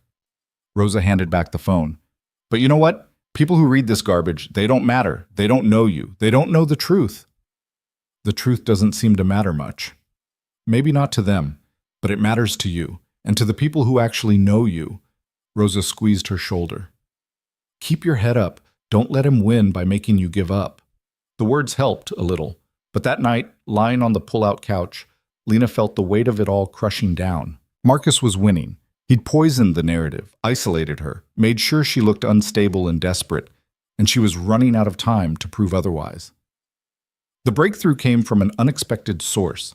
Daniel's crew chief, a gruff man named Tom who'd worked landscaping for 30 years, pulled Daniel aside one morning. "Heard you got a friend in a tough spot. Housing situation." Daniel was immediately wary. "Maybe. My sister owns a duplex in Beacon Hill.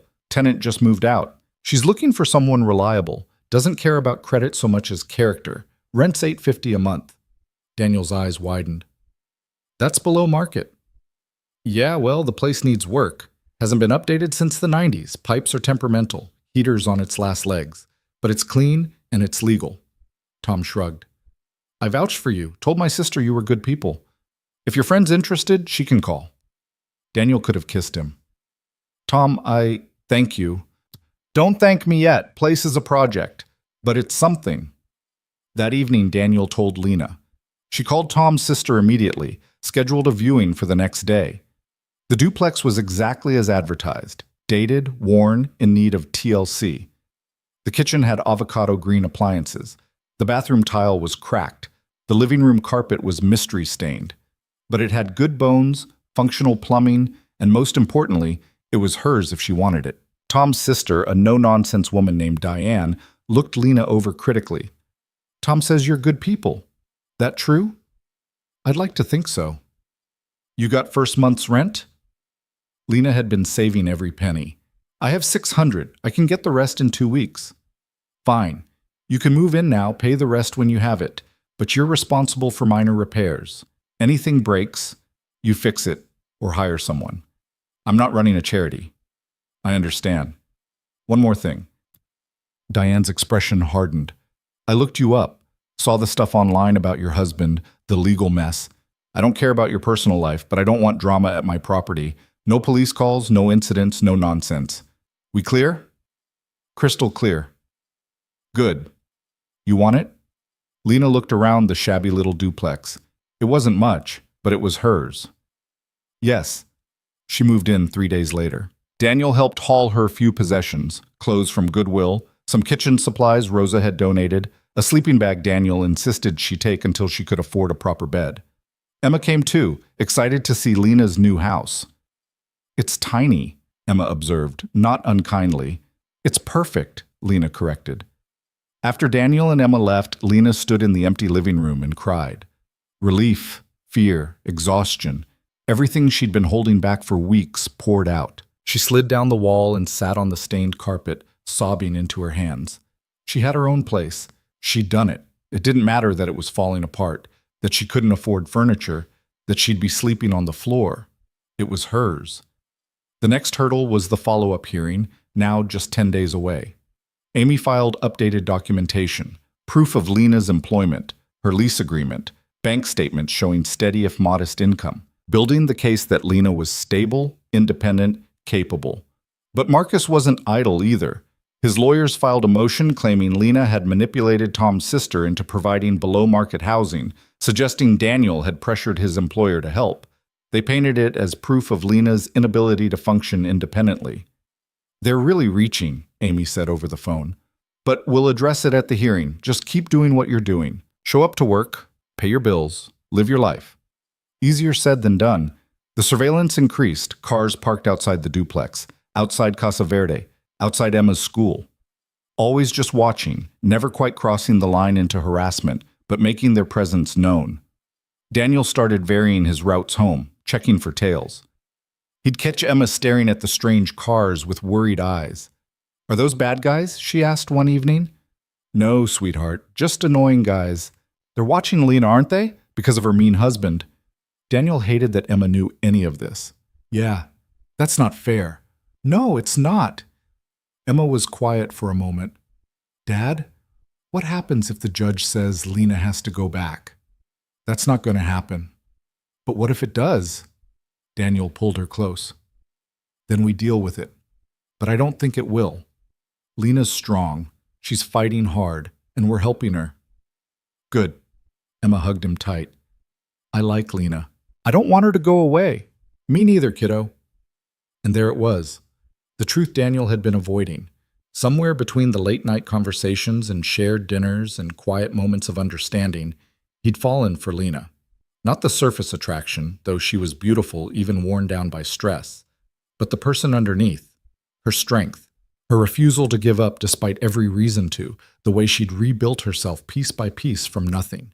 He hadn't felt this way since Sarah, hadn't wanted to, but there it was, and it terrified him. 5 days before the hearing, Lena was closing at Casa Verde when a woman came in just before the kitchen shut down. Well-dressed, professional, carrying herself with the kind of confidence that came from money. "I'm sorry, we're closed," Lena said. "I'm not here for food." The woman sat at the bar anyway. "I'm here to talk to you. My name is Patricia Donovan. I'm a divorce attorney." Lena tensed. "I already have a lawyer." "I know. Amy Tran. She's very dedicated, but she's also drowning in cases and working with no resources." Patricia slid a business card across the bar. "I'd like to take your case. Pro bono." "Why?" "Because I know Marcus Carter. I went to law school with him before he decided business was more profitable.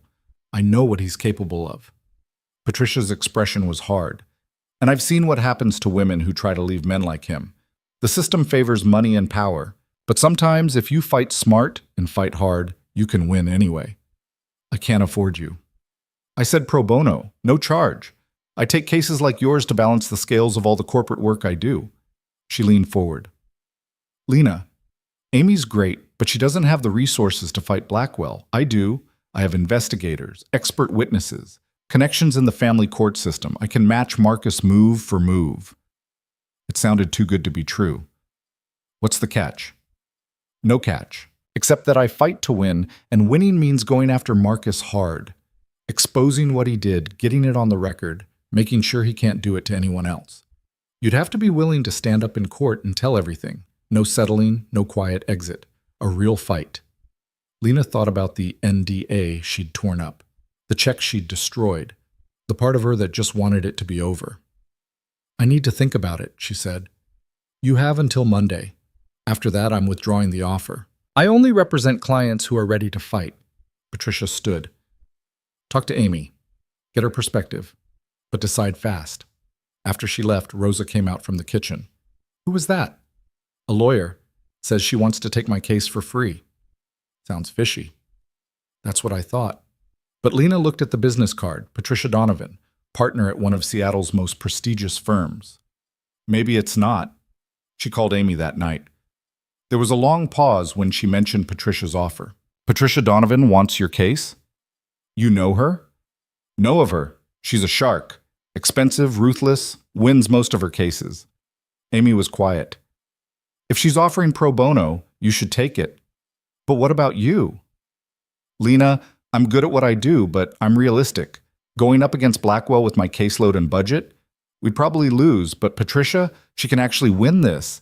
Amy's voice was warm despite the professional disappointment. "Take the offer. I'll transfer everything to her office." "I feel like I'm abandoning you." "You're not. You're making the smart play. That's what I've been trying to teach you. Don't let pride or loyalty get in the way of winning." Monday morning, Lena called Patricia's office. "I'm ready to fight," she said when Patricia answered. "Good. Come in tomorrow. We have a lot of work to do before Friday's hearing."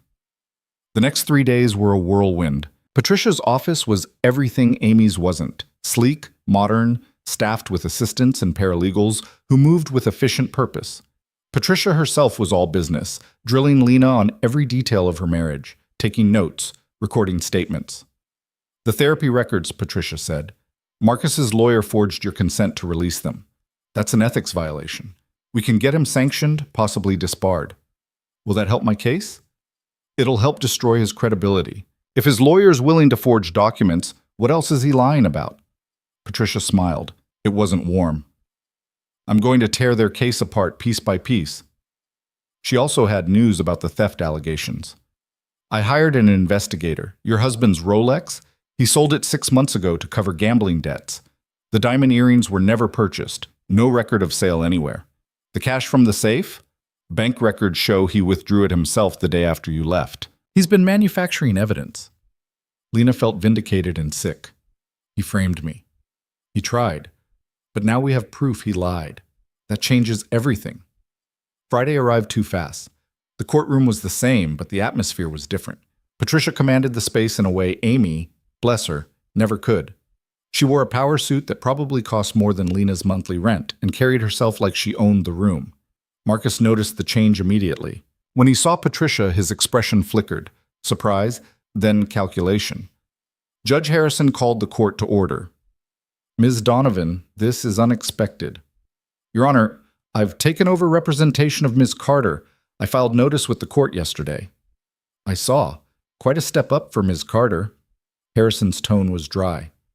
"Let's proceed. Mr. Blackwell, I assume you've reviewed the updated filings."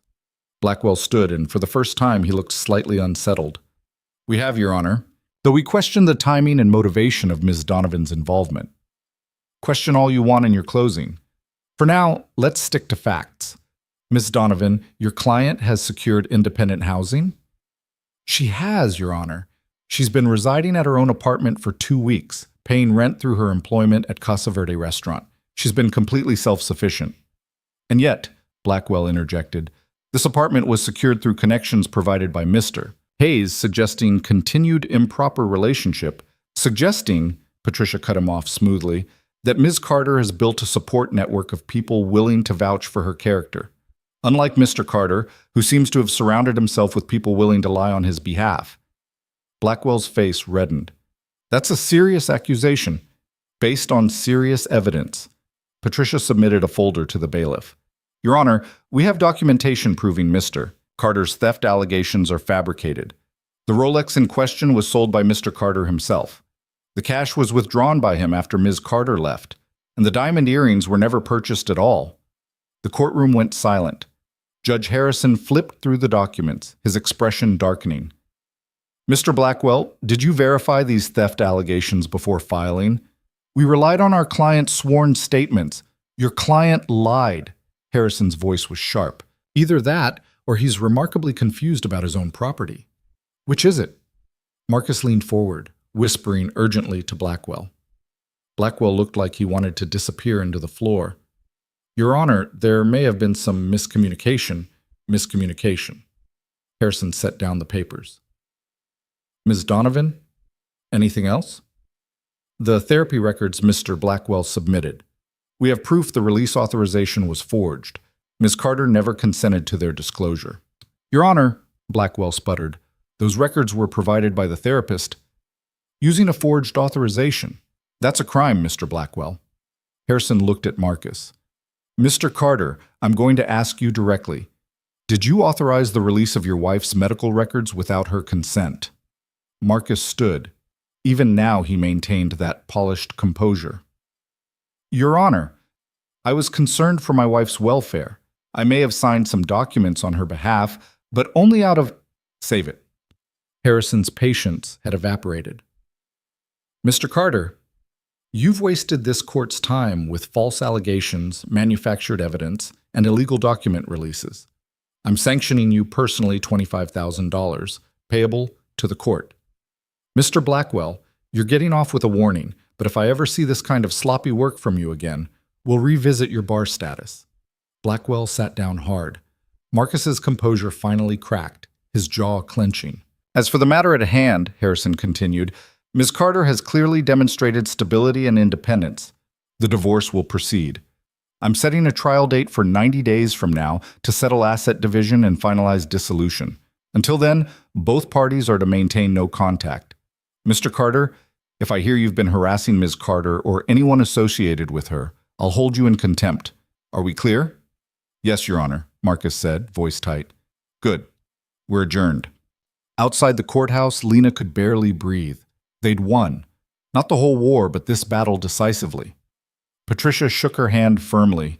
Trial in 90 days. We'll discuss strategy next week, but for now, you did good. Stay strong. After she left, Daniel pulled Lena into a hug right there on the courthouse steps. She didn't care who saw. We did it, she whispered. You did it. When they pulled apart, both their eyes were wet. And in that moment, surrounded by the chaos of downtown Seattle, Lena felt something she hadn't felt in years. Hope. The victory high lasted exactly 3 days before reality reasserted itself. Lena stood in her duplex kitchen trying to figure out why the sink was leaking and whether she could fix it herself or needed to call Diane. The avocado green stove worked intermittently. The heating rattled like it was dying, but it was hers, and that meant everything. She'd picked up extra shifts at Casa Verde to build up savings for the trial. Patricia had assured her the pro bono arrangement covered everything, but Lena wanted a cushion, wanted to never feel helpless again. You look exhausted, Rosa said one evening, watching Lena nearly slice her thumb along with the onions. I'm fine. You're running on fumes. When's the last time you slept a full night? Lena couldn't remember. Between work, meetings with Patricia, and lying awake worrying about the trial, sleep had become theoretical. Take tomorrow off, Rosa said. It wasn't a suggestion. You can't afford to collapse in my kitchen either. Take the day. Rest. Come back when you're human again. The forced day off felt strange. Lena cleaned her apartment, fixed the leaky sink with a YouTube tutorial and a wrench borrowed from Diane's toolbox, then sat on her sleeping bag with nothing to do. The silence was oppressive. Her phone rang. Daniel. You busy? He asked. Aggressively doing nothing. Rosa kicked me out. Good. Come over for dinner. Emma's been asking about you. Lena hesitated. Since moving out, she'd kept some distance from Daniel's house. Not because she wanted to, but because she needed to prove, to the court, to herself, that she could stand alone. But the thought of another night by herself in the duplex made her chest tight. Okay, what time? Now works. I'm attempting lasagna. It's going poorly. She laughed despite herself. I'll be right there. Daniel's house felt like coming home. Emma launched herself at Lena the second she walked in, chattering about school and her upcoming winter concert, and could Lena please come watch her be a snowflake? I wouldn't miss it, Lena promised. Dinner was chaotic in the best way. The lasagna was indeed a disaster. Undercooked noodles, too much sauce, but they ate it anyway, laughing about Daniel's culinary failures. Emma told elaborate stories about her classmates. The conversation flowed easy, comfortable, real. After Emma went to bed, Daniel and Lena ended up on the back porch again, their familiar spot. The November air was sharp and cold, their breath fogging. 90 days feels like forever, Lena said quietly, and also like tomorrow. You ready for it? I don't know. Patricia's building a strong case, but Marcus, he's not going down easy. She warned me he'll try everything to avoid losing in court.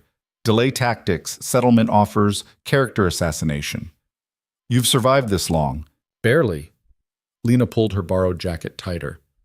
Some days I wake up and I can't believe I actually left. That I'm fighting back. Other days I want to give up, take whatever scraps he's willing to throw me, and disappear. But you don't. But I don't. She looked at him. Because I have people who won't let me. You, Emma, Rosa, even Patricia in her terrifying lawyer way. I'm not alone anymore. Daniel was quiet for a moment. Lena, after the trial, when this is over, what do you want? The question caught her off guard. What do you mean? I mean, you'll be free, divorced. You could go anywhere, do anything. What do you actually want? She'd been so focused on surviving, on getting through each day, that she hadn't let herself think beyond the trial.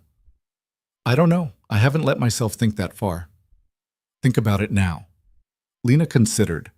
What did she want? Not the life she'd had with Marcus, that was certain. But what did freedom actually look like? I want to take pictures again, she said slowly. Real photography, not just phone snapshots. I want to rebuild that part of myself Marcus took away. And I want... She stopped, unsure if she should say it. What? I want to stay here, in Seattle, near the people who helped me. She met his eyes. Near you and Emma, if that's okay. The air between them shifted, charged with everything they'd been carefully not saying for months. That's more than okay, Daniel said quietly. Before either could say more, his phone rang. He checked it, frowned. It's Tom. Give me a second. He stepped inside. Through the window, Lena watched his expression change from confused to angry. When he came back out, his jaw was tight. What happened? Someone filed a complaint against me. Anonymous tip that I'm working jobs without proper licensing, falsifying background checks. The city's launching an investigation. Lena's stomach dropped. Marcus. Probably can't prove it, but yeah, almost certainly. Daniel rubbed his face. Tom says I'm suspended pending the investigation. Could take weeks. Daniel, I'm so sorry. Don't. This isn't your fault. It absolutely is. He's punishing you for helping me. So what? I'm supposed to regret it? Daniel's voice was firm. I don't. I'd do it again, but I need to figure out how to pay bills while this gets sorted. The guilt was crushing. Every bad thing happening to Daniel traced back to that night she'd knocked on his door. She'd brought chaos into his stable life, put his livelihood at risk, endangered Emma's security. I can help, she said. I have some savings. I'm not taking your money. Daniel, no, you're building your own life. I'll figure this out. But he looked tired, beaten down in a way Lena hadn't seen before. She went home that night feeling sick. Lay on her sleeping bag, staring at the ceiling, thinking about Javier's cousin who'd disappeared to California. Maybe that was the answer. Maybe the only way to stop Marcus from destroying everyone around her was to vanish. But even as she thought it, she knew she couldn't. Running was what the old Lena would have done. The one Marcus had molded into someone small and scared. The new Lena, the one Daniel and Rosa and Emma had helped build, didn't run. She fought. The next morning, Lena called Patricia. Marcus is going after Daniel, filed a complaint about his business licensing. Patricia was quiet for a moment. That's harassment. But proving Marcus is behind it will be hard. So we let him get away with it? I didn't say that. Let me make some calls. Patricia paused. Lena, you need to prepare yourself. The closer we get to trial, the nastier this will get. Marcus is desperate. Desperate men do stupid things. Like what? Like anything that might work. 2 days later, the anything revealed itself. A process server appeared at Casa Verde with a new motion. Marcus was now claiming Lena had been having an affair with Daniel during their marriage. He had evidence of messages, photos, witnesses placing them together. All lies. But detailed, convincing lies. This is insane, Lena told Patricia over the phone. I met Daniel the night I left. There was no affair. I know, but he's trying to shift the narrative. Make you look like the unfaithful one. Make your abuse claim seem like justification for infidelity. Patricia's voice was tight with anger. We'll destroy this in court, but it's going to be ugly. He's going to drag Daniel through the mud. When Lena told Daniel, he went very still. He's claiming we were together before you left? Yes, with fake evidence, photos that are probably edited, messages I never sent. Patricia says it won't hold up, but it'll be public, in court documents. People will believe it. Daniel stood, paced the kitchen. Emma's going to hear about this. Kids at school, other parents. They'll think, I know, I'm sorry. Stop apologizing. Daniel's voice cracked. None of this is your fault. You didn't make Marcus into a vindictive bastard. You didn't ask for any of this. But I brought it to your door, and I opened the door. That was my choice. But he stopped pacing, faced her. Lena, I don't regret helping you, but I'm scared. Not for me. I can handle whatever reputation damage comes my way. But Emma? She doesn't deserve this. No, she doesn't. Lena felt tears building. Maybe I should withdraw, drop the divorce, take a settlement. Make this go away before he hurts anyone else. That what you want? No. But what I want doesn't matter if it's hurting the people I care about. Daniel crossed to her, took her shoulders gently. Listen to me. You matter. Your freedom matters. And Emma, she's tougher than you think. She'll be okay. We'll all be okay. But only if you don't give up now. How can you be so sure? Because I've already lost everything once. When Sarah died, I thought that was it. End of my life as I knew it. But I survived. Built something new. If we have to do that again, if Marcus burns everything down, we'll survive that too. His certainty steadied her. Lena leaned into him, letting herself take comfort for a moment before pulling back. Okay, she said, we fight. The investigation into Daniel's business took 3 weeks. 3 weeks of stress, of lawyers, of Daniel taking odd jobs for cash while the official suspension held. But in the end, the city found nothing. The complaint was dismissed as baseless, likely filed by someone with a grudge. They both knew who that someone was. Marcus's affair allegations lasted slightly longer, until Patricia's investigator tracked down the witnesses Marcus claimed could place Lena and Daniel Tizarasa. One was a security guard who'd never worked at the building, he claimed. Another was a woman who didn't exist, fake name, fake address, fake everything. The photos were also exposed as manipulated. Crude Photoshop jobs that fell apart under expert analysis. Patricia filed a motion for sanctions, demanding Marcus be held in contempt for presenting fabricated evidence. The hearing was scheduled for 3 weeks before the trial. He's panicking, Patricia said with satisfaction. Making sloppy mistakes. That's good for us. But Marcus had one more card to play. 2 days before the sanctions hearing, Emma's school called. There had been an incident. A man claiming to be conducting a child welfare check had tried to pull Emma from class for questioning. The school, to their credit, had refused and called Daniel immediately. But Emma was shaken, crying in the principal's office when Daniel arrived. A man with a badge, the principal explained, said he was investigating the home environment, but when we asked for credentials, he left quickly. We've called the police. Daniel held Emma, who was sobbing, into his shoulder. You're okay, sweetheart. You're safe. He knew my name, Emma hiccuped. He knew about Lena. He said you were in trouble and he needed to ask me questions. Rage flooded Daniel, white-hot and consuming. He called Patricia immediately. Get a restraining order, she said. Now. This crosses every line. That evening, with Emma finally asleep after hours of reassurance, Daniel and Lena sat in his living room. The fear had transformed into something harder, sharper. He went after my daughter, Daniel said quietly. My 7-year-old daughter, that's it. I'm testifying. I'm going to tell that judge exactly what Marcus Carter is.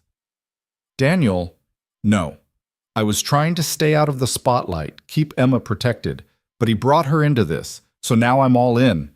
His hands were shaking with suppressed fury. I'm going to make sure everyone knows what kind of man he is. The restraining order hearing happened fast. Patricia presented evidence. The school incident, the surveillance, the harassment. Judge Harrison, already frustrated with Marcus's behavior, granted a temporary restraining order on the spot. Mr. Carter, you are to have no contact with Miss Carter, Mr. Hayes, or Mr. Hayes's minor daughter. No direct contact, no intermediaries, no surveillance. If I hear you violated this order, you'll be arrested. Do you understand? Marcus's new lawyer, Blackwell, had withdrawn after the forgery scandal, nodded stiffly. Yes, Your Honor. But Marcus himself looked unconcerned, like this was all beneath him, like he was still certain he'd win. The trial date arrived, January 15th. The courtroom was packed, not with spectators, but with lawyers, documents, evidence boxes. This wasn't a quick hearing, this was the main event. Patricia was in her element. Over 3 days, she systematically destroyed Marcus's case. She presented financial records showing Marcus had controlled every dollar, every account. Medical records documenting injuries Lena had sustained accidentally, testimony from the therapist Marcus had paid, who admitted under oath that the diagnoses were influenced by Marcus's version of events. She called Daniel to the stand. He testified about the night Lena arrived. Her condition, terrified, bruised, desperate. How she'd rebuilt her life from nothing. How Marcus had tried to destroy anyone who helped her. And the affair allegations? Patricia asked. Complete fiction. I met Lena the night she left her husband. There was nothing romantic between us at that time or for months after. We were friends. I was helping someone in need. At that time. Patricia's question was pointed. What about now? Daniel glanced at Lena. Now, yes, I care about her. But that happened after she'd left Marcus, after she'd started rebuilding. Not before, not during their marriage. It was the first time either had acknowledged it publicly. Lena felt heat rise in her face. Marcus's lawyer tried to shake Daniel's testimony, but he held firm, calm, honest, unbreakable. Then Lena took the stand. For 2 hours, she told her story. The isolation, the control, the bruises, the psychiatric commitment threat. Patricia guided her through it, letting Lena's words speak for themselves. Why didn't you leave sooner? Marcus's lawyer asked on cross-examination. Because I was scared. Because he'd convinced me I was nothing without him. Because every time I tried, he found a way to pull me back. Lena met Marcus's eyes across the courtroom. But I'm not scared anymore. And I'm not nothing. I'm someone who survived, who's building a life on my own terms. And he can't take that from me. The lawyer had no response to that. On the final day, closing arguments, Patricia was devastating. Your Honor, the evidence is clear. This was not a marriage, it was a prison. Mr. Carter systematically isolated Miss Carter, controlled her finances, monitored her movements, and when she dared to leave, he did everything in his power to destroy her. He lied to this court. He manufactured evidence. He harassed witnesses. He even targeted a 7-year-old child. This is not the behavior of a man seeking reconciliation. This is the behavior of a man who views his wife as property. Marcus's lawyer tried to salvage it, painting Lena as opportunistic, claiming the evidence of abuse was exaggerated, but even he seemed to know it was over. Judge Harrison took a 15-minute recess, then returned. I've reviewed all the evidence and testimony. Mr. Carter, I find your behavior throughout this proceeding to be reprehensible. You've lied to this court, manipulated evidence, and engaged in witness harassment. The marriage is dissolved effective immediately. As for asset division, Ms. Carter is entitled to 50% of all marital assets accumulated during the marriage. Additionally, I'm awarding her $200,000 for emotional distress and legal fees incurred due to Mr. Carter's conduct. The restraining order is made permanent. Mr. Carter, if you violate it, you will face criminal charges. We're adjourned. His gavel came down. For a moment, nobody moved. Then the reality sank in. Lena had won. Outside the courthouse, she couldn't stop shaking. Daniel wrapped an arm around her while Patricia handled the press that had somehow materialized. How does it feel? A reporter called. Like I can breathe again, Lena said. The settlement took another month to finalize. When the check cleared, her half of the marital assets plus the damages award, Lena stared at her bank account in disbelief. It wasn't the fortune Marcus had, but it was enough. Enough to live on while she figured out what came next.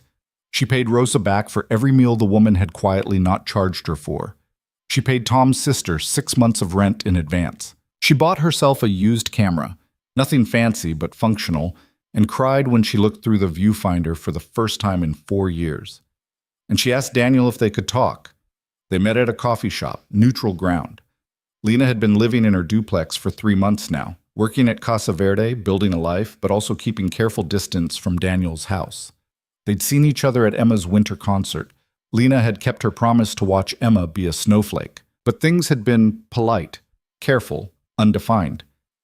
I wanted to thank you, Lena said, for everything. I know I've said it before, but Lena, Daniel cut her off gently. You don't need to keep thanking me. I do, though. Because without you, I wouldn't have survived this. You gave me a place to land when I had nowhere. You stood by me when it would have been easier to walk away. You let me borrow your strength until I could find my own. So what happens now? Daniel asked. Now I figure out who I am, what I want, what kind of life I'm building. She met his eyes. But I know one thing for certain. I want you in it. You and Emma, if you'll have me. Lena, I fell for you months ago. Probably that first night when you showed up terrified and stubborn and refusing to stay down. But I didn't want to push, didn't want you to feel obligated. I'm not obligated. I'm choosing. That's the difference. She reached across the table, took his hand. I'm choosing you, if you want that. More than anything, they were careful at first, both scarred by loss and trauma, both scared of screwing it up. But slowly, the relationship became real. Dinners that turned into sleepovers. Emma calling Lena on the phone just to chat, quiet mornings and loud arguments and making up and making plans. 6 months after the divorce was finalized, Lena's photography started taking off. She'd built a website, started taking portrait sessions, small events. Word of mouth spread. She wasn't getting rich, but she was making art again. Being creative, being herself. Rosa promoted her to sous chef, which Lena turned down to focus on photography. But she kept working part-time, unwilling to completely leave the place that had given her a chance when no one else would. A year after the trial, Daniel asked Lena to move in. Not back into his house. They'd both agreed she needed to maintain her independence, but into a new place, together. A real decision made by two people who chose each other. They found a small house in Georgetown, not far from Casa Verde. It needed work. Of course it did. Everything in their lives seemed to. But it had a backyard for Emma and a spare room Lena could turn into a studio. On moving day, surrounded by boxes and chaos, Emma asked the question that had been building. Is Lena going to be my mom now? Daniel and Lena exchanged glances. They talked about this, but hearing Emma ask it directly was different. I'll never be your mom, Lena said gently, kneeling to Emma's level. Your mom was Sarah, and she loved you so much. I can't replace her, and I wouldn't want to, but I can be someone who loves you, who's here for you, who wants to be part of your life, if that's okay with you. Emma considered this seriously. Like a bonus person? Exactly like a bonus person. Okay, I'd like that. Emma hugged her, quick and fierce. Can I still call you Lena? Always. That night, after Emma was asleep in her new room, Daniel and Lena sat on the back porch of their new house. Their porch. Their house. Their choice. You ever think about that night? Daniel asked. When you knocked on my door? All the time. You ever regret it? Everything that happened after? Lena thought about it honestly. The fear, the fights, the cost, but also the strength she'd found, the life she'd built, the people who'd stood beside her. No, she said. Not for a second. You? Not even close. He pulled her closer. You saved yourself, you know. I just held the door open. Maybe, but I couldn't have done it alone.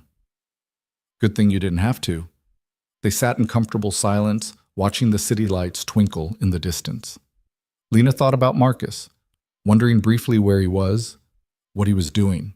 The restraining order held. She'd heard through Patricia that he'd remarried already, some socialite who looked eerily similar to Lena. She hoped the new wife would be okay, hoped someone would hold a door open for her if she needed it. But mostly, Lena didn't think about Marcus at all anymore. He was the past. This, Daniel's arm around her, Emma's gentle snoring from inside, the camera bag sitting by the door ready for tomorrow's shoot. This was her present, her future, her choice. I love you, she said quietly. I love you too. And in that moment, in the house they'd chosen together, surrounded by the life they were building piece by piece, Lena finally felt something she'd thought she'd lost forever. She felt free. Not because someone had rescued her, though Daniel had been there when she needed him most. Not because she'd won in court, though that victory had been crucial. But because she'd learned the most important truth. Freedom wasn't something someone could give you or take away. It was something you claimed for yourself every single day through every choice you made. She'd chosen to leave, chosen to fight, chosen to rebuild, chosen to love again. And those choices had made all the difference. The end.